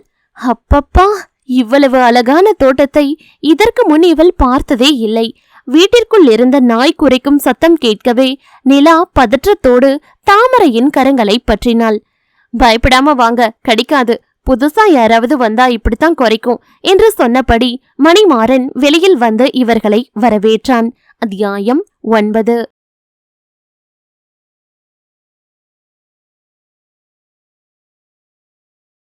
வேலை வாங்கித் தருவான் என்ற எதிர்பார்ப்போடு வந்தவர்களும் அவன் சொன்ன வேலையை கேட்டவுடன் மிகவும் குழப்பமாக இருந்தது. யாரோ ஒருத்தர்கிட்ட போய் கைய கட்டி வேலை பார்க்கறத விட நம்ம நர்சரியில இருந்தே வருமானத்தை ஈட்டினா என்ன என்று பீடிகை போட்டான். புரியுற மாதிரி சொல்லுங்கண்ணா என்றாள் தாமரை. பலருக்கு பூச்செடிகளை வளர்க்கணுன்ற எண்ணம் இருக்குது. சிலர் அழகுக்காக வளர்க்கறாங்க, சிலர் பூக்களுக்காக வளர்க்கறாங்க. அதிக அளவு திறந்தவெளி இடங்கள் இருந்தா பூச்செடிகளை நட்டு பூக்களை விற்பனை பண்ணலாம். தொட்டிகள்ல வளர்க்கப்படுற பூச்செடிகளையும் விற்பனைக்கு அனுப்பலாம். ரோஜா செடிகளை பெரும்பாலும் பதியன் முறையில தான் உருவாக்குறாங்க. இப்படி பதியம் போட்ட செடிகள் வேறு விட்டவுடன் தொட்டிகளுக்கு மாற்றி விற்பனைக்கு அனுப்பலாம். நம்ம தோட்டத்தை ஆழமா உழுது மல்லிகை, முல்லை, பிச்சி போன்ற பயிர்களை பயிர் செய்தால் சிறந்த முறையில் பயனடையலாம். முதல்ல கொஞ்ச நாள் வருமானம் குறைவா இருக்கும். பூக்கள் பூக்க தொடங்குனதும் தினமும் ஒரு கணிசமான வருமானம் கிடைக்கும். நமக்கு தேவையான செடிகளை பக்கத்து ஊர்ல இருக்கிற பண்ணைகளிலோ அரசு தோட்டக்கலையிலோ வாங்கிக்கலாம். பூக்களை நம்ம இடத்துக்கே வந்து வாங்கிட்டு போறதுக்கு விற்பனையாளர்களும் இருக்கிறாங்க. அதுக்கான ஏற்பாட்டை நான் செய்யறேன். நீங்க 2 பேரும் மனசு வச்சா பல ஆயிரங்களை ஒரே வாரத்துல கூட ஈட்டிடலாம். என்ன சொல்றீங்க? இத்தனை நாளும் நீங்க செஞ்சுக்கிட்டு இருக்க தொழிலையும் வருமானத்தையும் திடீர்னு நாங்க அபகரிச்சா நல்லாவா இருக்கும் என்ற கேள்வியை அவனிடம் கேட்டாள் நிலா. லேசாக புன்னகைத்தவன், அபகரித்து விட்டதான வார்த்தையை ஏன் சொல்லணும்? தெருவுக்கு 4-5 கடைகள் இருக்குது. ஒருத்தர் பொழப்பு ஒருத்தர் கெடுக்கிறதா நினைச்சா யாருமே பொழைக்க முடியாது. நானா தானே இந்த வேலையை உங்களுக்கு கொடுக்கறேன். நீங்க ஈற்ற லாபத்துல 10% எனக்கு கொடுத்துடுங்க, எல்லாமே சமமாகிடும். அது மட்டும் இல்ல, காஞ்சிபுரத்துல ஒரு கோவிலுக்கு வண்ணம் தீட்டுற வேலை வந்திருக்கு. அந்த வேலையை முழுமையா முடிக்கவே கிட்டத்தட்ட 2 மாதங்களாவது ஆகும். முதல்ல வேலைய வேணான்னு மறுத்துட்டேன். ஏன்னா இங்க இருக்கிற செடி கொடிகளை மனசுல நினைச்சுதான் அப்படி சொன்னேன். 2 மாசம் நான் ஊர்ல இல்லைன்னா இதெல்லாம் வாடி செத்து போயிடாதா? ஆனா இப்ப அந்த கவலை இல்ல. இதுங்களை பாத்துக்கத்தான் நீங்க இருக்கீங்களே. நாளைக்கு காஞ்சிபுரம் கிளம்பிட வேண்டியதுதான். இப்பவே போனை போட்டு நாளைக்கு காலையில கிளம்பி வந்துடுறேன்னு கோவில் தர்மகர்த்தா கிட்ட உறுதிப்படுத்துறேன். சரியா? ஏன்னா 2 மாசம் தெரியாத ஊர்ல போய் எங்க தங்கிட்டு எப்படி சாப்பிடுவீங்க? ரொம்ப கஷ்டமா இருக்கும்ல. அத பார்த்தா சரியா வருமா தாமரை? கஷ்டப்பட்டாதானே காசு கிடைக்கும். பகல் முழுக்க வேலையே சரியா இருக்கும். ராத்திரி அந்த கோவில்லையே துண்டை விரிச்சு போட்டு படுத்துக்க வேண்டியதுதான். ஒத்த ஆளு, தனிக்கட்ட. எனக்கு என்ன குடும்பமா குட்டியா கவலைப்படுறதுக்கு? ஏதோ வெந்ததை சாப்பிட்டு வந்த வேலைய பார்த்துட்டு போக வேண்டியது தானே. அதுக்கில்ல, நான் என்ன சொல்றேன்னா, நீ ஒன்னும் சொல்ல வேணாம். ஏதோ 4 காசு சம்பாதிச்சுட்டு கல்யாணம் பண்ணிட்டு போற வழிய பாரு. சொல்லிக்கொண்டே தோட்டத்தில் இறங்கி 2 எலுமிச்சம்பழங்களை பறித்து வந்து இருவருக்கும் குடிப்பதற்கு ஜூஸ் பிழிந்து கொடுத்தான். சுவையான அந்த ஜூஸை பருகிவிட்டு இருவரும் எழுந்தனர். தாமரை, நாளைக்கு காலையில ஊருக்கு போறதுக்கு முன்னாடி வீட்டுக்கிட்ட வரேன். எங்க கேட்டு சாவியும் வீட்டு சாவியையும் உங்ககிட்ட கொடுத்துட்டு போறேன். சரியா? வேற ஏதோ சந்தேகம்னா கால் பண்ணு. சரியா? இன்னொரு விஷயத்த சொல்ல மறந்துட்டேன் பாரு. உன் ஃப்ரெண்டுக்கு புத்திமதி சொல்லி அவங்க புகுந்த வீட்டுக்கு அனுப்பி வை. வாழ வேண்டிய வயசுல இப்படி பிடிவாதம் பிடிச்சு என்ன பண்ண போறாங்க என்று பேசிக்கொண்டே போனவனை கோபத்தோடு முறைத்தாள் நிலா. ஆமா அண்ண, நீ சொன்னா சரியாத்தான் இருக்கும்னு என்று சிரித்து கொண்டே சொன்னவள் முறைத்த நிலாவின் கரங்களை பற்றி இழுத்தபடி வெளியில் வந்தாள். என்னடி 2 பேரும் சேர்ந்துகிட்டு கலாய்க்கிறீங்களா? இல்லடி நிலா, அண்ணனுக்கு உண்மையில அக்கறை ஜாஸ்திடி. அதனாலதான் இப்படிலாம் பேசுதுடி. ஆமா ஆமா, ரொம்ப தான் அக்கறை. என் மேல இவ்ளோ அக்கறை வச்சிருக்கிறவரு அவரை பத்தி கொஞ்சமாவது நினைச்சு பார்த்தாரா?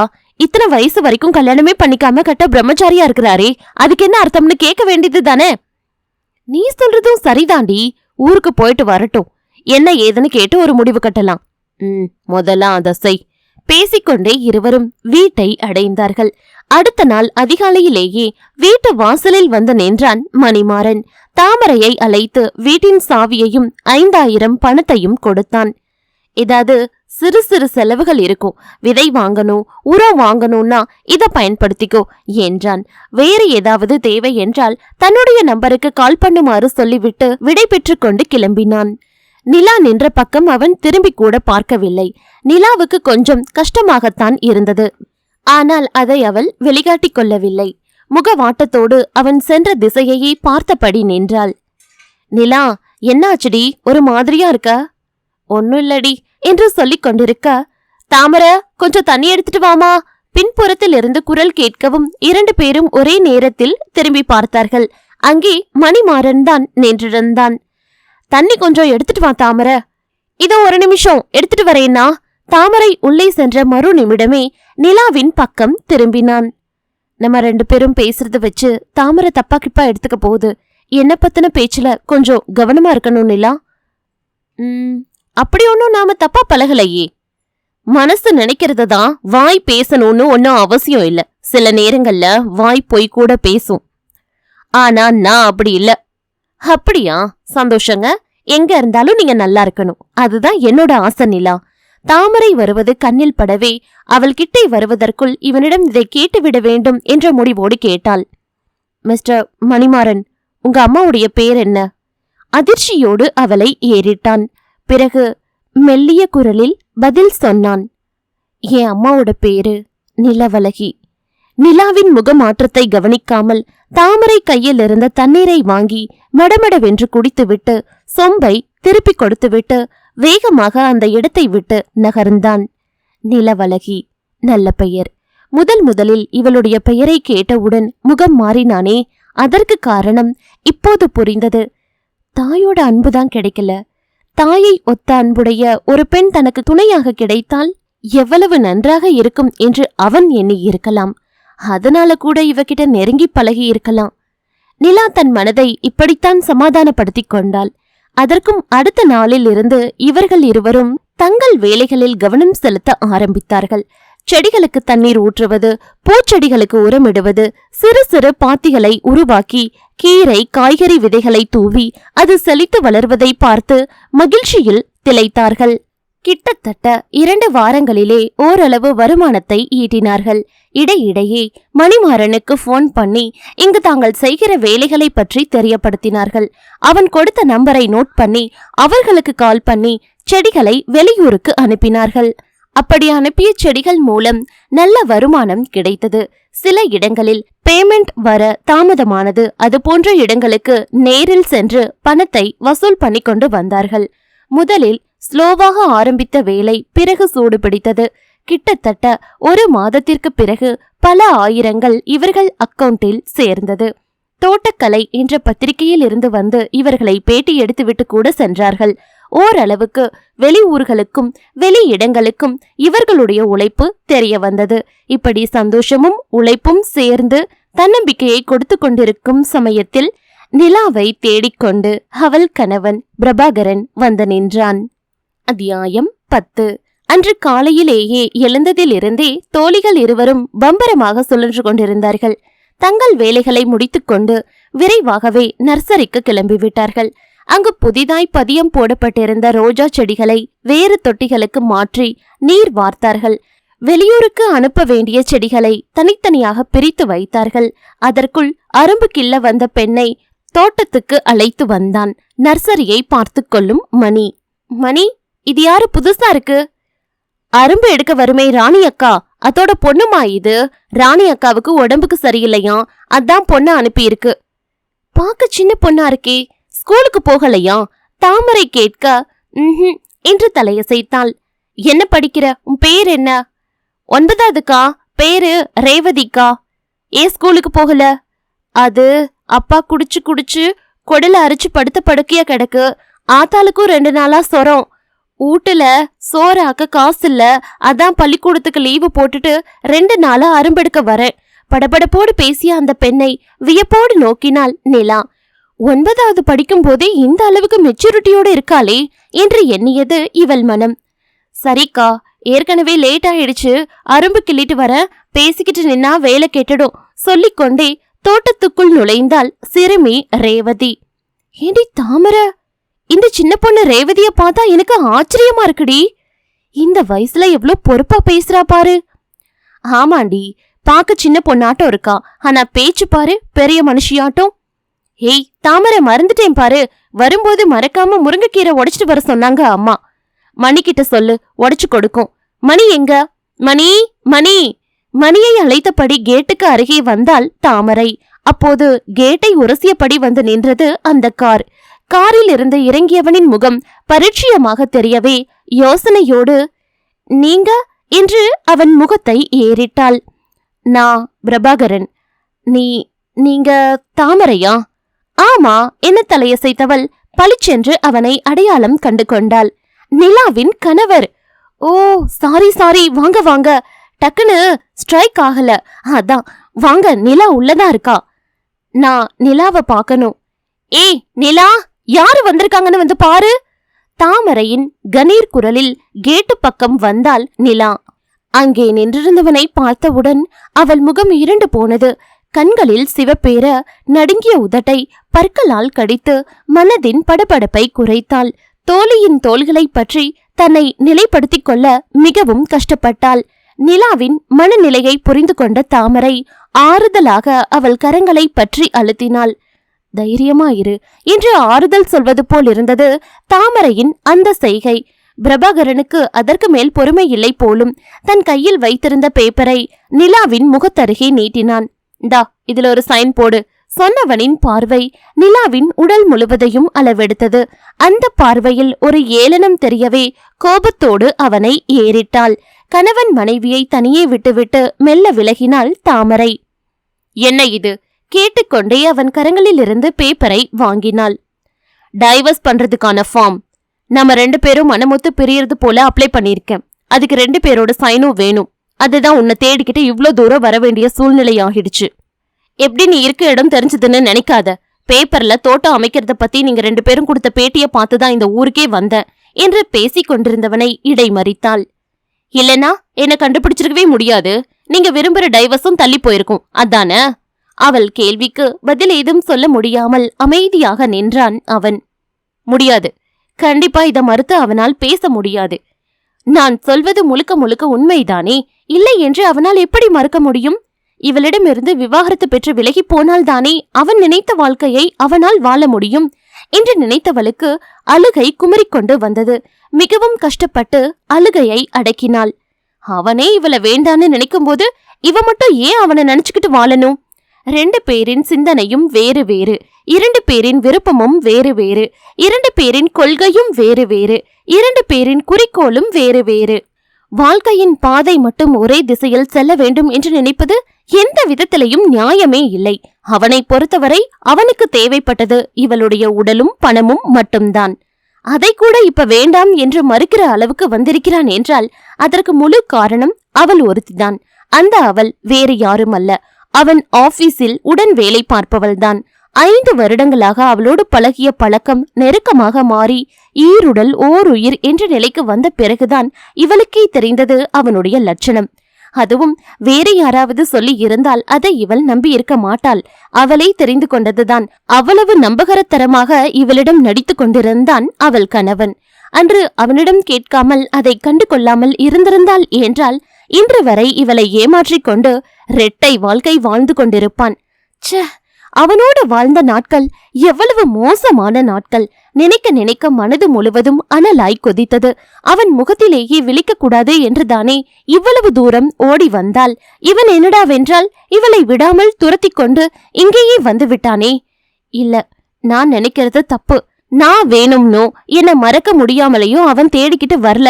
விவாகரத்து பத்திரத்துல கையெழுத்து வாங்கிட்டு ஒரே அடியா என்ன தலைமொழிகெடுத்தான் வந்திருக்கான். வெறுப்போடு கையில் இருந்த பேப்பரை வெறித்தபடி நின்றாள். எவ்ளோ நேரம் படிப்ப? சட்டுப்புட்டுன்னு கையெழுத்து போட்டா தானே நான் கிளம்ப முடியும். இப்ப கிளம்புனா தான் விடிய விடிய சென்னையை அடைய முடியும். ஆபீஸ்க்கு லீவு கூட சொல்லாம வந்துட்டேன். ஆபீஸ் என்று அவன் சொன்னவுடன் சட்டென்று அவனை ஏறிட்டாள். ஆமா, கண்டிப்பா நீங்க ஆபீஸ்க்கு போய்த்தானே ஆகணும். நீங்க லீவு போட்டா மொத்த வேலையும் நின்னுடுமே. சொல்லிவிட்டு கட்டுப்படுத்த முடியாமல் உருண்ட கண்ணீரை அவனுக்கு தெரியாமல் சுண்டி எறிந்தாள். அத்தியாயம் 11. நடு இரவு. வெகுநேரம் அடித்த செல்லின் சத்தத்தால் தூக்கம் கலைந்து எழுந்தமர்ந்தாள் தாமரை. அருகில் படுத்திருந்த நிலா மெல்லிய குரட்டையோடு ஆழ்ந்த தூக்கத்தில் இருந்தாள். அவளை எழுப்ப மனமின்றி எழுந்து சென்று செல்லை எடுத்து ஆன் பண்ணி பார்த்தாள். ஏதோ ஒரு புது நம்பர். யாராக இருக்கும்? இந்த நேரத்துக்கு கால் பண்றாங்கன்னா ஏதாவது முக்கியமான விஷயமா தான் இருக்கணும். அந்த நம்பருக்கு கால் பண்ணி பார்க்கலாமா? இவள் யோசித்துக் கொண்டிருக்கும் போதே அதே நம்பரில் இருந்து திரும்பவும் கால் வந்தது. ஹலோ? பயத்தோடு இவள் குரல் வெளிவர, ஹலோ, அது எந்த ஊருங்க? உங்க பேர் என்ன? கரகரப்பான குரல் கேட்டது. நீங்க யாருங்க? உங்களுக்கு எந்த நம்பர் வேணும்? நேரம் கிட்ட நேரத்துல கால் பண்ணி எந்த ஊரு என்ன பேர்னு விசாரிக்கிறானே என்ற எரிச்சல் இவள் குரலிலும் வெளிப்படத்தான் செய்தது. சார், உங்களுக்கு என்ன சார் வேணும்? நேரங்கிட்ட நேரத்துல போனை போட்டு இப்படி கேள்வி மேல கேள்வி கேட்டுட்டு இருக்கீங்க. ஹலோ ஹலோ, என்ன நீங்க பாட்டுக்கு பேசிக்கிட்டே போறீங்க? விசாரிக்க வேண்டியது எங்க கடமை, பதில் சொல்ல வேண்டியது உங்க கடமை. நான் கேக்குற கேள்விக்கு மட்டும் தெளிவா பதில் சொல்லுங்க, சரியா? நீங்க யாருன்னே தெரியாம உங்களுக்கு நான் ஏன் பதில் சொல்லணும்? தாமரையின் உரத்த குரலை கேட்டு உறக்கத்தில் இருந்த நிலா படுக்கையில் இருந்து எழுந்தமர்ந்தாள். இந்த நேரத்துல யாருக்கிட்டேடி பேசிக்கிட்டு இருக்க? தெரியல என்று கைகளால் சைகை செய்தாள். இந்தா நீனே பேசு என்று நிலாவின் கையில் போனை திணித்தாள். ஹலோ, சொல்லுங்க சார், யார் வேணும்? சொல்றேன்.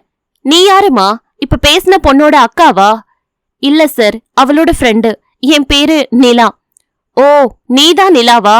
உன் பேருக்கு கீழே தான் இந்த நம்பர் எழுதி இருந்துச்சு. பிரபாகரன் யாரையாவது உனக்கு தெரியுமாமா? நீங்க?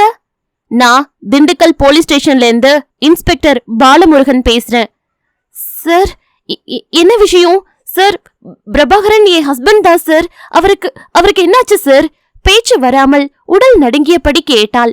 பிரபாகரன் வந்த காரு ஆக்சிடென்ட் ஆகிடுச்சுமா. அவரை திண்டுக்கல்ல ஒரு தனியார் மருத்துவமனையில அவசர சிகிச்சை பிரிவுல சேர்த்திருக்கோம். உங்களால வர முடியுமா? வரேன் சார். கண்கள் சிவப்பேறி நீர் கசிய நடுங்கிய உடலை அஸ்வாசப்படுத்தியபடி எழுந்து தோழியின் அருகில் சென்றாள். என்னடி, என்ன ஆச்சு? அது நிலா இன்ஸ்பெக்டர் தன்னிடம் கூறிய விவரத்தை தாமரையிடம் தெரிவித்தாள். நான் உடனே போகணும் தாமரை. இந்த நேரத்திலயா?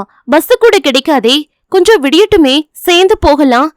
இல்ல, உடனே போகணும். அவரை நான் உடனே போய் பார்க்கணும். சொன்ன நிலாவை ஆச்சரியத்தோடு பார்த்தாள் தாமரை. இன்றிரவு தூங்கும்போது கூட நிலா தன் கணவனை பற்றி அவ்வளவு வெறுப்பாக கூறினாலே. செத்தால அவர் முகத்துல விழிக்க மாட்டேன் என்றாலே. முதலும் கடைசியுமாய் கையெழுத்து போட்டு கொடுத்து விட்டேன். இன்றோடு எல்லாமே முடிந்து விட்டது. இனி அவருக்கும் எனக்கும் எந்த உறவும் இல்லை என்றாலே. அப்படி பேசியவளா இப்பவே போக வேண்டும் என்று துடிக்கிறாள். கண் கலங்கி நிலா நின்ற கோலம் இவளை என்னமோ பண்ணியது. நிலா, கவலைப்படாத, உடனே கிளம்பலாம். எதிர் வீட்டு ராமு அண்ணா இருக்காரு, அவரு ஆட்டோவுல போயிடலாம். அம்மாவை கொஞ்சம் எழுப்பு, நான் ராமு அண்ணா இருக்காரான்னு பாத்துட்டு வரேன். சரிடி. போட்டிருந்த உடையை களைந்து விட்டு வேறு உடைக்கு மாறினாள் நிலா. அதற்குள் எதிர் வீட்டு ராமு அண்ணாவை எழுப்பி விவரத்தை சொல்லி அழைத்து வந்தாள் தாமரை. சற்று நேரத்தில் தூங்கிக் கொண்டிருந்த அம்மாவை மட்டும் எழுப்பி விஷயத்தை சொல்லி அவர்களிடம் தாங்கள் கொடுத்து வைத்திருந்த 50,000 பணத்தையும் பெற்றுக்கொண்டு இருவரும் ஆட்டோவில் ஏறி திண்டுக்கல்லை நோக்கி சென்றனர். பெண்கள் இருவரும் இன்ஸ்பெக்டரிடம் பேசி எந்த ஹாஸ்பிட்டல் என்று விசாரித்துவிட்டு அந்த இடத்தை அடையும் போது அதிகாலை 5 மணியை தொட்டிருந்தது. ஐசியூவில் உயிருக்கு போராடி கொண்டிருந்த கணவரை பார்த்தவுடன் அதற்கு மேல் கட்டுப்படுத்த முடியாமல் கதறினாள் நிலா. கணவனின் அருகில் சென்று பார்க்க முயன்றவளை செவிலியர் தடுத்து நிறுத்தினார். கிட்ட போகாதீங்கம்மா, தூரத்துல இருந்து பார்த்துட்டு வெளியில போய் வெயிட் பண்ணுங்க. தாமரை நிலாவை கைப்பிடித்து அழைத்து சென்றாள். நிலா, அழாத நிலா, அவருக்கு ஒன்னும் ஆகாது. வெளியில் வந்தவர்களை இன்ஸ்பெக்டர் எதிர்கொண்டார். பிரபாகரனை பற்றின விவரங்களை குறித்து கொண்டு அவளிடம் ஒரு சைனை வாங்கிக் கொண்டு அந்த இடத்தை விட்டு கிளம்பினார். சற்று நேரத்தில் பெரிய டாக்டர் வந்து இவர்களை அழைத்து பிரபாகரனின் உடல் நிலையை பற்றி விளக்கினார். அதாவது, அடிபட்டதில் மூளைக்கு போகும் நரம்பு ஒன்று கட்டாகிவிட்டது. உடனே ஆபரேஷன் பண்ண வேண்டும். அதற்கு செலவு கொஞ்சம் அதிகமாகும். பணத்தை கட்டிவிட்டால் உடனே ஆபரேஷனை ஆரம்பித்து விடலாம். கொஞ்சம் தாமதமானாலும் பேஷண்டின் உயிருக்கு ஆபத்தாகிவிடும். அவர் பேசிக்கொண்டே போக நிலாவுக்கு பயம் தொற்றிக்கொண்டது. எவ்வளோ பணம் ஆகும் டாக்டர்? குறைஞ்சது 1 லட்சமாவது ஆகும் என்றார் டாக்டர். ஓகே டாக்டர், பணத்தை கட்டிடுறோம். ஆபரேஷனுக்கு ரெடி பண்ணுங்க. கொஞ்சம் கூட யோசிக்காமல் தோழியை முந்திக்கொண்டு சொன்னாள் தாமரை. எப்படிடி, பாதி பணம் தானே இருக்கு என்று யோசித்தவள் சட்டென தன் வளையலை கலற்றி தாமரையிடம் கொடுத்தாள். இத வித்து எப்படியாவது பணத்தை கட்டிடு, அவரை எப்படியாவது காப்பாத்தணும்டி. நிலாவின் கன்னங்களில் உருண்டோடிய கண்ணீரை பார்த்த தாமரை நெகிழ்வோடு தோழியை அணைத்துக் கொண்டாள். அதன் பிறகு எல்லாமே துரித வேகத்தில் நடந்தது. பணத்தை ரெடி பண்ணி கட்டினார்கள். ஆபரேஷன் சக்சஸ் ஆக நடந்து முடிந்தது. சென்னையில் இருக்கும் அவனுடைய அம்மா அப்பாவுக்கு தகவல் சொல்லப்பட்டு அவர்களும் வந்து சேர்ந்தார்கள். 2வது நாள் கண் விழித்தான் பிரபாகரன். அவன் முகத்தில் மரணத்திடமிருந்து விடுபட்ட மகிழ்ச்சி தெரிந்தது. கண்களை சுழற்றி யாரையோ தேடினான். அவனுடைய தேடுதல் தன்னைத்தான் என்று தெரிந்திருந்தும் தலை கவிழ்ந்து அமைதியாக நின்றிருந்தாள் நிலா. என்னுடைய கடமையை நான் தவறாது செஞ்சுட்டேன். அவரை ஆபத்திலிருந்து காப்பாத்திட்டேன். இனி எனக்கும் அவருக்கும் என்ன இருக்கு? கையெழுத்து போட்டு கொடுத்த பிறகு இனி எந்த உறவை சொல்லிக்கிட்டு தங்கிட்ட பேச முடியும்? இப்படியாக நிலாவின் மனது உழன்று கொண்டிருக்க இதற்கு நேர்மாறாக சிந்தித்துக் கொண்டிருந்தான் பிரபாகரன். இனி எல்லாமே நிலாதான். அவளை பிரிஞ்சு ஒரு நிமிஷம் கூட தன்னால வாழ முடியாது என்றது அவனின் மனம். இது இப்போது வந்த ஞானோதயம் அல்ல. சென்னையிலிருந்து கிளம்பும் போதே இந்த முடிவோடுதான் கிளம்பினான். பிரபாகரனின் மனமாற்றத்துக்கு காரணம் ஒரு விழா மேடையில் ஒருவர் பேசிய அந்த வார்த்தைகள்தான் அவன் மனதில் பசுமர தாணி போல் பதிந்ததுதான் காரணம். அத்தியாயம் 12. மேடையில் ஒருவர் பேசிக் கொண்டிருந்தார். மனவாழ்க்கை என்பது மகிழ்வோடு துவங்க வேண்டிய பாதை. ஆனால் எல்லாருக்குமே அப்படி அமைவதில்லை. குறிப்பாக பெண்களுக்கு. பல பெண்களுக்கு மனவாழ்க்கை என்பது போராட்டத்தோடு தான் ஆரம்பிக்கிறது. ஒரு ஆண் ஒரு பெண்ணை திருமணம் செய்வது என்பது அவனுடைய முழு உலகமும் அவள்தான் என்றாகி விடுகிறது. அவன் மரணம் அடையும் காலம் வரைக்கும் அவள்தான் அவனுடைய உணர்வுகளை பகிர்ந்து கொள்ளக்கூடிய பங்காளியாகவும் அவனுடைய தோழமைக்கு உரியவளாகவும் இன்னும் சிறந்த நண்பியாகவும் அவள் அவனுடன் வலம் வரப்போகிறாள். அவள் அவனுடைய ஒவ்வொரு நிமிடத்தையும் மணி நேரத்தையும் நாளையும் மாதத்தையும் ஏன் முழு வாழ்நாளையும் பகிர்ந்து கொள்ள வருகின்றாள். இன்பத்திலும் துன்பத்திலும் பங்கு கொள்ள வருகின்றாள். அது மட்டுமல்ல, அவனுடைய வெற்றி தோல்வியிலேயும் பங்கெடுத்துக் கொள்கிறாள். அவள் எப்பொழுதுமே அவனை தொடரக்கூடியவள், அவனுடனேயே இருக்கக்கூடியவள். கணவன் கண் விழிக்கும் பொழுது காலையில் அவன் பார்க்கும் முதல் நபர் மனைவியாகத்தான் இருக்க முடியும். சுருங்க சொல்ல போனால் அவள்தான் அவனுடைய முழு உலகமும், அவன்தான் அவளுடைய முழு உலகமும். இறைவனது திருமறையாம் குரானைப் போல கணவன் மனைவியுடைய உறவை வர்ணிக்கக்கூடியதொரு வார்த்தையை வேறு எதிலேயும் நான் கண்டதில்லை. அதாவது குரானிலே இப்படியாக கூறப்பட்டுள்ளது: அவர்கள் உங்களுக்கு ஆடையாகவும் நீங்கள் அவளுக்கு ஆடையாகவும் இருக்கின்றீர்கள் என்று. நிச்சயமாக தம்பதிகள் இருவரும் ஒருவர் மற்றவர்களுக்கு ஆடைதானே. ஆடையானது ஒருவரை எவ்வாறு பாதுகாக்கின்றதோ அதனை போல அவனுக்கு இதத்தை தருகிறது, அவனை போர்த்திக் கொள்கிறது, அவனுக்கு உதவிகரமாக இருக்கிறது, அவனுக்கு அழகை கொடுக்கிறது, மனிதன் என்ற உயர்ந்த அந்தஸ்தையும் கொடுக்கிறது. அது மட்டுமல்ல, கணவனும் மனைவியும் இணைந்திருந்தால்தான் சமுதாயத்திலே அந்த குடும்பத்துக்கென்று ஒரு அந்தஸ்தும் ஒரு மரியாதையும் இருக்கும். ஓர் உடல் ஈருயிர் போல சிவனும் சக்தியும் இருக்கவில்லையா? இன்னும் சொல்ல போனால் ஆதாமை படைத்த பிறகு அவனுடைய விலா எலும்பை எடுத்துதானே ஏவாளை படைத்ததாக பைபிள் கூறுகிறது. ஒரு ஆண் மகனின் விலா எலும்பை எடுத்து வேறு எந்த உறவையும் இறைவன் படைக்கவில்லையே. மனைவியாகிய ஏவாளைத்தானே படைத்தான். இதிலிருந்து என்ன தெரிகிறது? கணவனும் மனைவியும் இணைந்திருக்க வேண்டும். இருவருக்கும் இடையேயான பரஸ்பர அன்பானது சில நேரங்களில் மிகுதியாகவும் சில நேரங்களில் வெறுமையாகவும் காணப்படும். உறவுகளை சரிவர பேணவில்லை என்றால் ஊடல்கள் அதிகரித்து திருமண உறவில் விரிசல் ஏற்படக்கூடும். அப்படி வராமல் பார்த்து கொள்ள வேண்டும். சாவிலேயும் இணை பிரியாமல் சிறந்த ஒரு மனமொத்த தம்பதியை பற்றி ஒரு நாளிதழில் படித்தேன். அமெரிக்காவில் 75 ஆண்டுகள் சேர்ந்து வாழ்ந்த ஜெனட் அலெக்சாண்டர் தம்பதி ஒன்றாகவே கைகோர்த்தபடி உயிரிழந்தனராம். 75 ஆண்டுகள் மகிழ்ச்சியாக சேர்ந்து வாழ்ந்த இந்த தம்பதிகள் முதுமை காரணமாகவும் உடல்நல குறைபாட்டாலும் அவதிப்பட்டு படுத்த படுக்கையில் இருந்தபடி சிகிச்சை பெற்று வந்தார்களாம். இந்நிலையில் இருவரும் ஒரே நேரத்தில் உயிரிழக்க வேண்டும் என்று ஆசைப்பட்டனராம். தங்கள் பிள்ளைகளிடம் இதை தெரிவித்தனர். அதனைத் தொடர்ந்து இருவரையும் ஒரே படுக்கைக்கு மாற்றப்பட்டனர். இருவரும் தங்களுடைய ஆசைப்படி கைகோர்த்து கொண்டே உயிரிழந்தனராம். இதிலிருந்து என்ன தெரிகிறது? சாவில் கூட பிரியக்கூடாது என்கிற அவர்களுடைய ஆழமான அன்பு தெரிகிறது. அவர்கள் வாழ்ந்ததுக்கான அர்த்தத்தை, அந்த உண்மையான அன்பை அவர்களின் மரணமே உலகிற்கு பறைசாற்றிவிட்டது. இப்படிப்பட்ட தம்பதிகளாய் நாம் வாழ வேண்டும். அட்லீஸ்ட் வாழும் நாட்களில் ஒருத்தரை ஒருத்தர் புரிந்து கொண்டு மனமொத்த தம்பதிகளாய் வாழ்ந்தாலே போதும். அதுவே வாழ்தலுக்குரிய தகுதியை நாம் பெற்றுவிட்டோம் என்று அர்த்தமாகி போகும். அடித்தொண்டையில் கத்தி கத்தி பேசிய அந்த இளைஞனை வியப்போடு நோக்கினான் பிரபாகரன். இந்த சின்ன வயதிலே இவ்வளவு முதிர்ச்சியோடு பேசுகிறானே என்ற வியப்பில் இவன் கண்கள் விரிந்தது. கூட்டம் முடியட்டும், அவனை தனியே சந்தித்து பேசிவிட்டு போவோம் என்ற முடிவோடு காத்திருந்தான். ஆனால் கூட்டம் முடிந்தும் அவனை சந்திக்க முடியாத சூழ்நிலை. காரணம், கூட்டத்திற்கு வந்திருந்த பாதிக்கும் மேற்பட்டோர் அந்த இளைஞனை சூழ்ந்து கொண்டு எதையோ பேசிக் கொண்டிருந்தார்கள். பிரபாகரன் தன் கையில் கட்டியிருந்த வாட்சை திருப்பி மணி பார்த்தான். இரவு 11 காட்டிக் கொண்டிருந்தது. மிகவும் தாமதமாகிவிட்டது. வீட்டிற்கு கிளம்ப வேண்டும் என்று மனது சொன்ன மனதை அலட்சியப்படுத்தியபடி அமர்ந்திருந்தான். ஏன் இன்னும் வீட்டுக்கு வரவில்லை என்று கவலைப்படுபவர் யாரும் இல்லை. ஏனென்றால் சம்பள பணத்தை நேற்றே கொடுத்தாகிவிட்டது. இனி இவன் எவ்வளவு நேரம் கழித்து வந்தாலும் ஏன் என்று கேட்க ஆள் இல்லை. அவர்களுக்கு தேவை பணம்தான். இதுவே நிலாவாக இருந்திருந்தால் கோபப்பட்டிருப்பாள், சண்டை போட்டிருப்பாள், தன்னுடைய ஆதங்கத்தை ஏதோ ஒரு விதத்தில் வெளிப்படுத்தியிருப்பாள். என்ன செய்வது? 1000 தான் இருந்தாலும் மனைவி என்ற ஒரு ஸ்தானத்துக்கு வேறு யாராலும் வர முடியாது இல்லையா? அவளை புரிந்து கொள்ளாமல் இத்தனை நாளும் இருந்து விட்டோமே, அவள் மனதை புண்படுத்தி வீட்டை விட்டு விரட்டி விட்டோமே என்று இவன் மனது தவியாய் தவித்தது. இவ்வளவுக்கும் காரணம் நான் தான். என் மேல்தான் எல்லா தப்பும் இருக்கிறது. எவ்வளோ ஒருத்தியின் கதையை கேட்டு அவளுக்காக பரிதாபப்பட்டு என் வாழ்க்கையை நான் கெடுத்து கொண்டேனே.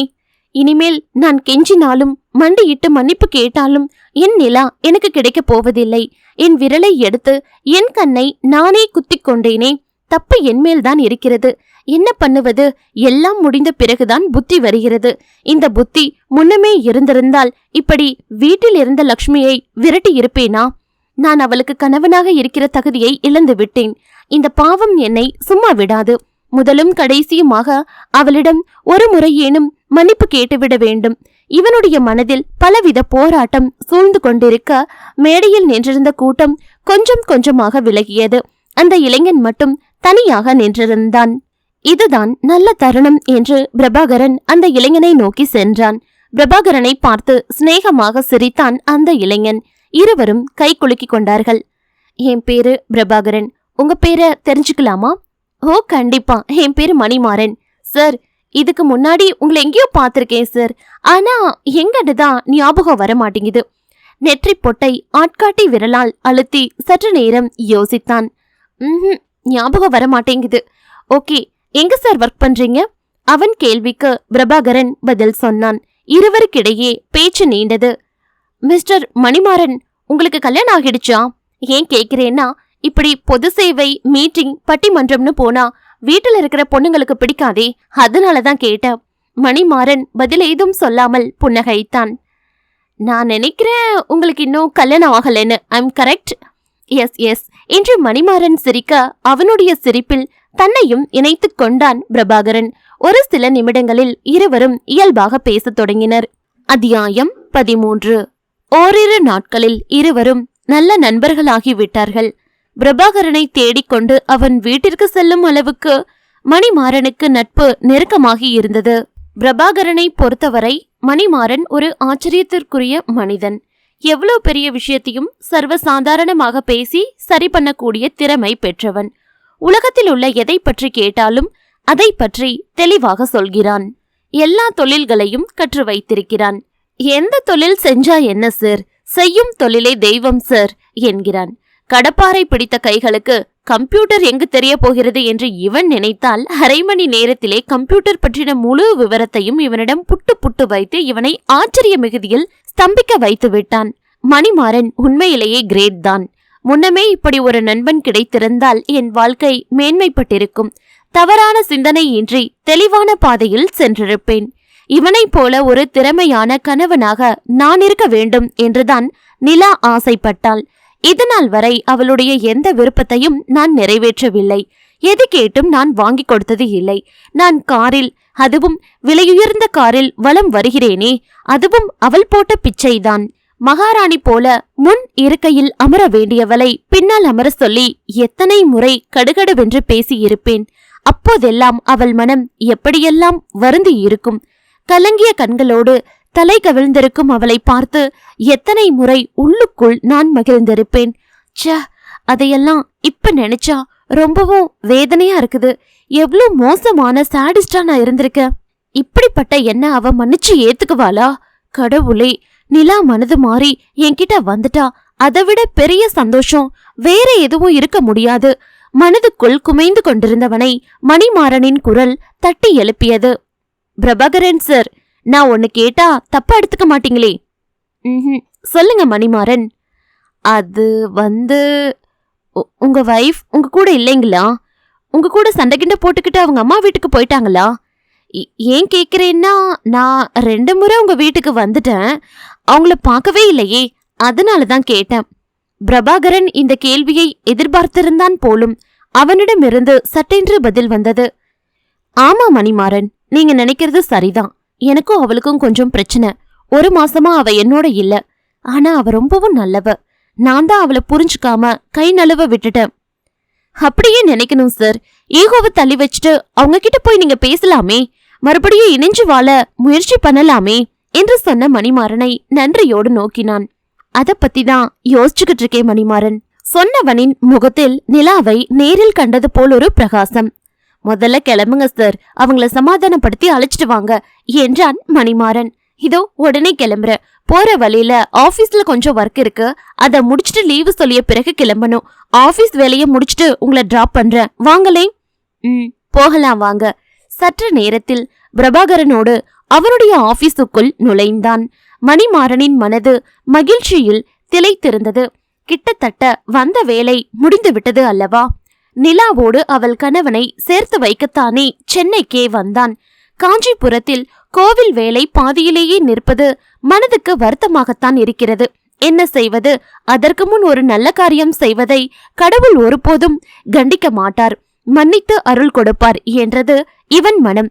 சுமார் 1 வார காலமாக பிரபாகரன் பின்னால் அவனுக்கே தெரியாமல் நாயாய் பேயாய் திரிந்து அவன் போகும் இடமெல்லாம் தெரிந்து வைத்துக்கொண்டு அவனுடைய மனதை மாற்றும் வகையில் அந்த மேடையில் பேசி நண்பனாகி, அப்பப்பா, எப்படியோ தன்னுடைய மனைவியை புரிந்து கொண்டு அவளை தேடி போகும் வரை அவனை கொண்டு வந்து விட்டாயிற்று.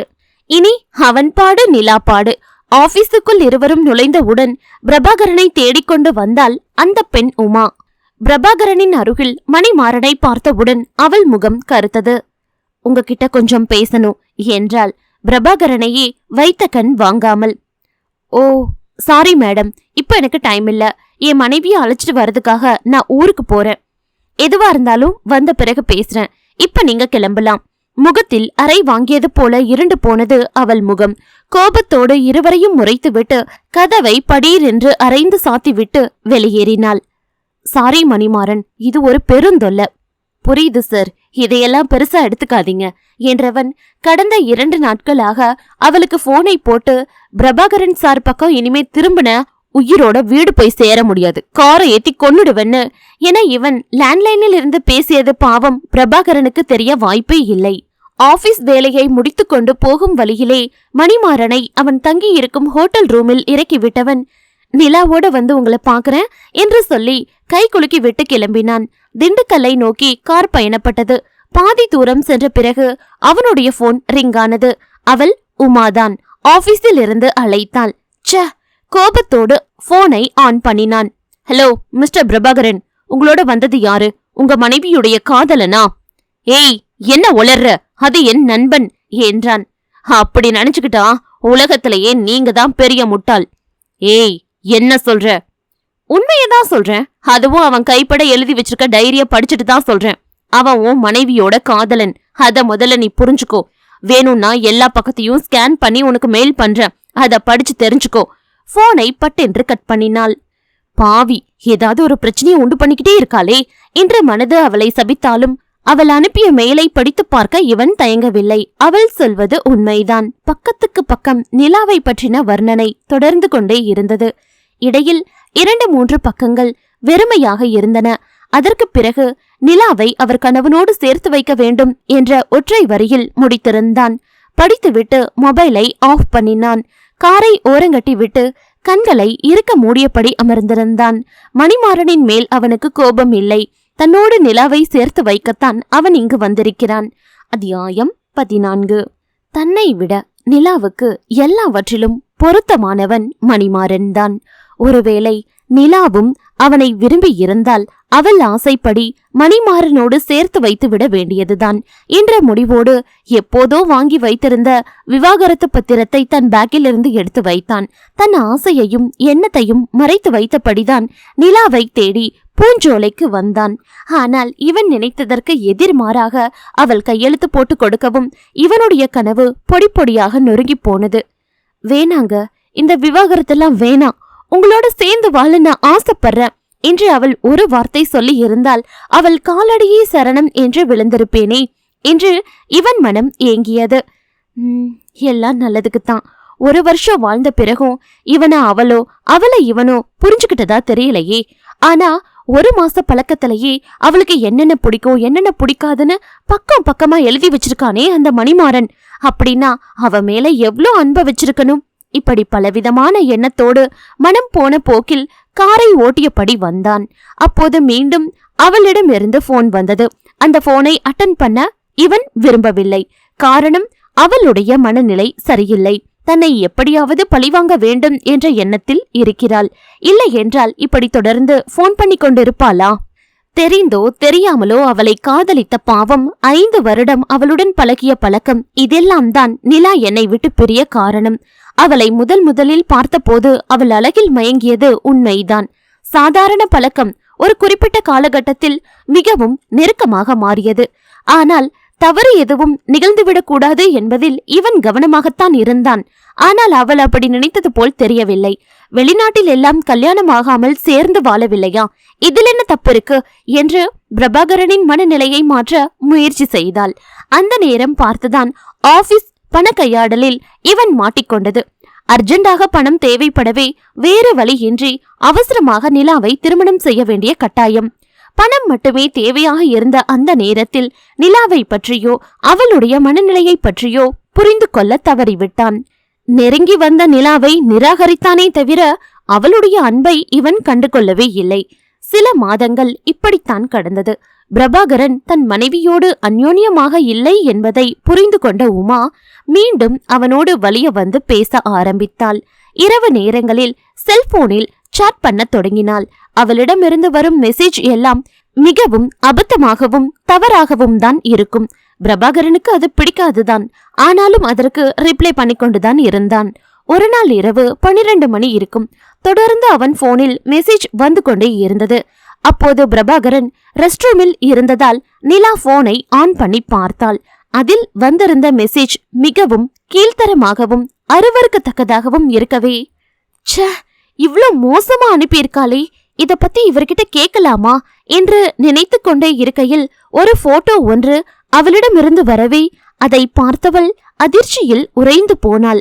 ஏனென்றால் அவளும் பிரபாகரனும் மிகவும் நெருக்கமாக அணைத்து முத்தமிடுவது போல் இருந்தது அந்த போட்டோ. பாத்ரூமில் இருந்து வெளியில் வந்தவன் மேல் மொத்த கோபத்தையும் கொட்டினாள். முதலில் மறுத்தவன் பிறகு ஒத்துக்கொண்டான். ஆமா, எனக்கும் அவளுக்கும் 5 வருஷ பழக்கம். இப்ப என்ன பண்ணணுங்கிற? நிலா வாயடைத்து போனாள். அன்று ஆரம்பித்ததுதான் பிரச்சனை. அதன் பிறகு இவளுக்கு எதிரிலேயே அவளோடு போனில் கொஞ்சி பேச ஆரம்பித்தான். அதையெல்லாம் கேட்டுக்கொண்டு இவளால் சும்மா இருக்க முடியவில்லை. தன் பெற்றோரிடம் சொல்லி பார்த்தாள். அவர்களும் கண்டுகொள்ளவில்லை. நிலாவுக்கு மனதின் இறுக்கம் அதிகமானது. வெளியில் இயல்பாக காட்டிக்கொண்டாலும் தினமும் தனிமையில் அழுதாள். இப்படியாக 1 வருடம் ஓடிவிட்டது. அன்று நிலாவுக்கு பிறந்த நாள். கணவன் விஷ் பண்ணுவான் என்று பார்த்தாள்.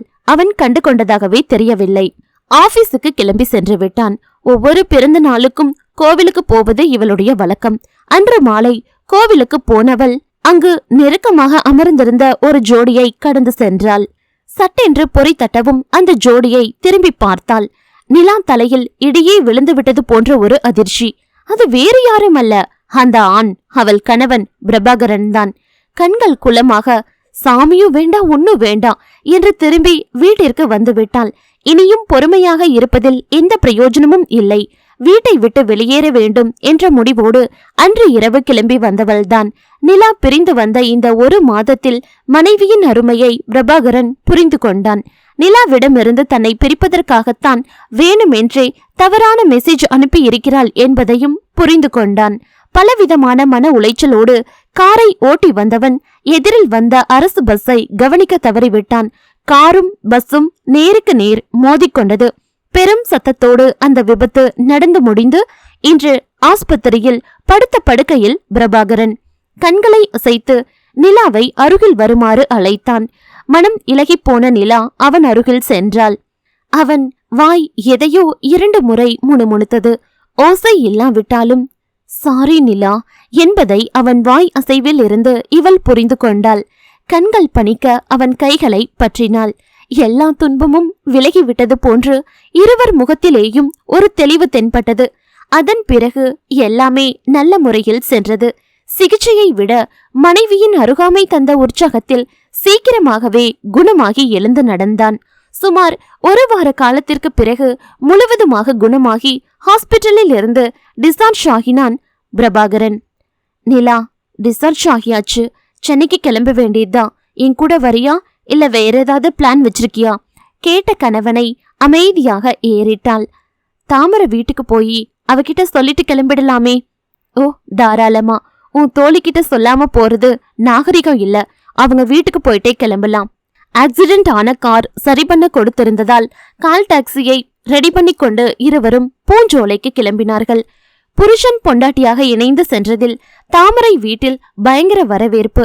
ஹைரமீன் வறுவலும் நாட்டுக்கோழி அடித்து குழம்பும் வைத்திருந்தாள் தாமரையின் அம்மா. ஒரு புடி புடித்துவிட்டு மெல்ல பேச்சை ஆரம்பித்தான் பிரபாகரன். தாமரை, மணிமாறன் கிட்ட பேசணும், மொபைல் நம்பர் இருந்தா கொடுங்களே. அதிர்ச்சியோடு ஏறிட்டவளை கண்களால் அமைதிப்படுத்தினாள் நிலா. இந்த 1 வார காலத்துல எங்க பேச்சிலேயே மணிமாறன் சாரோட பேச்சுதான் அதிகம்டி என்றாள் நிலா.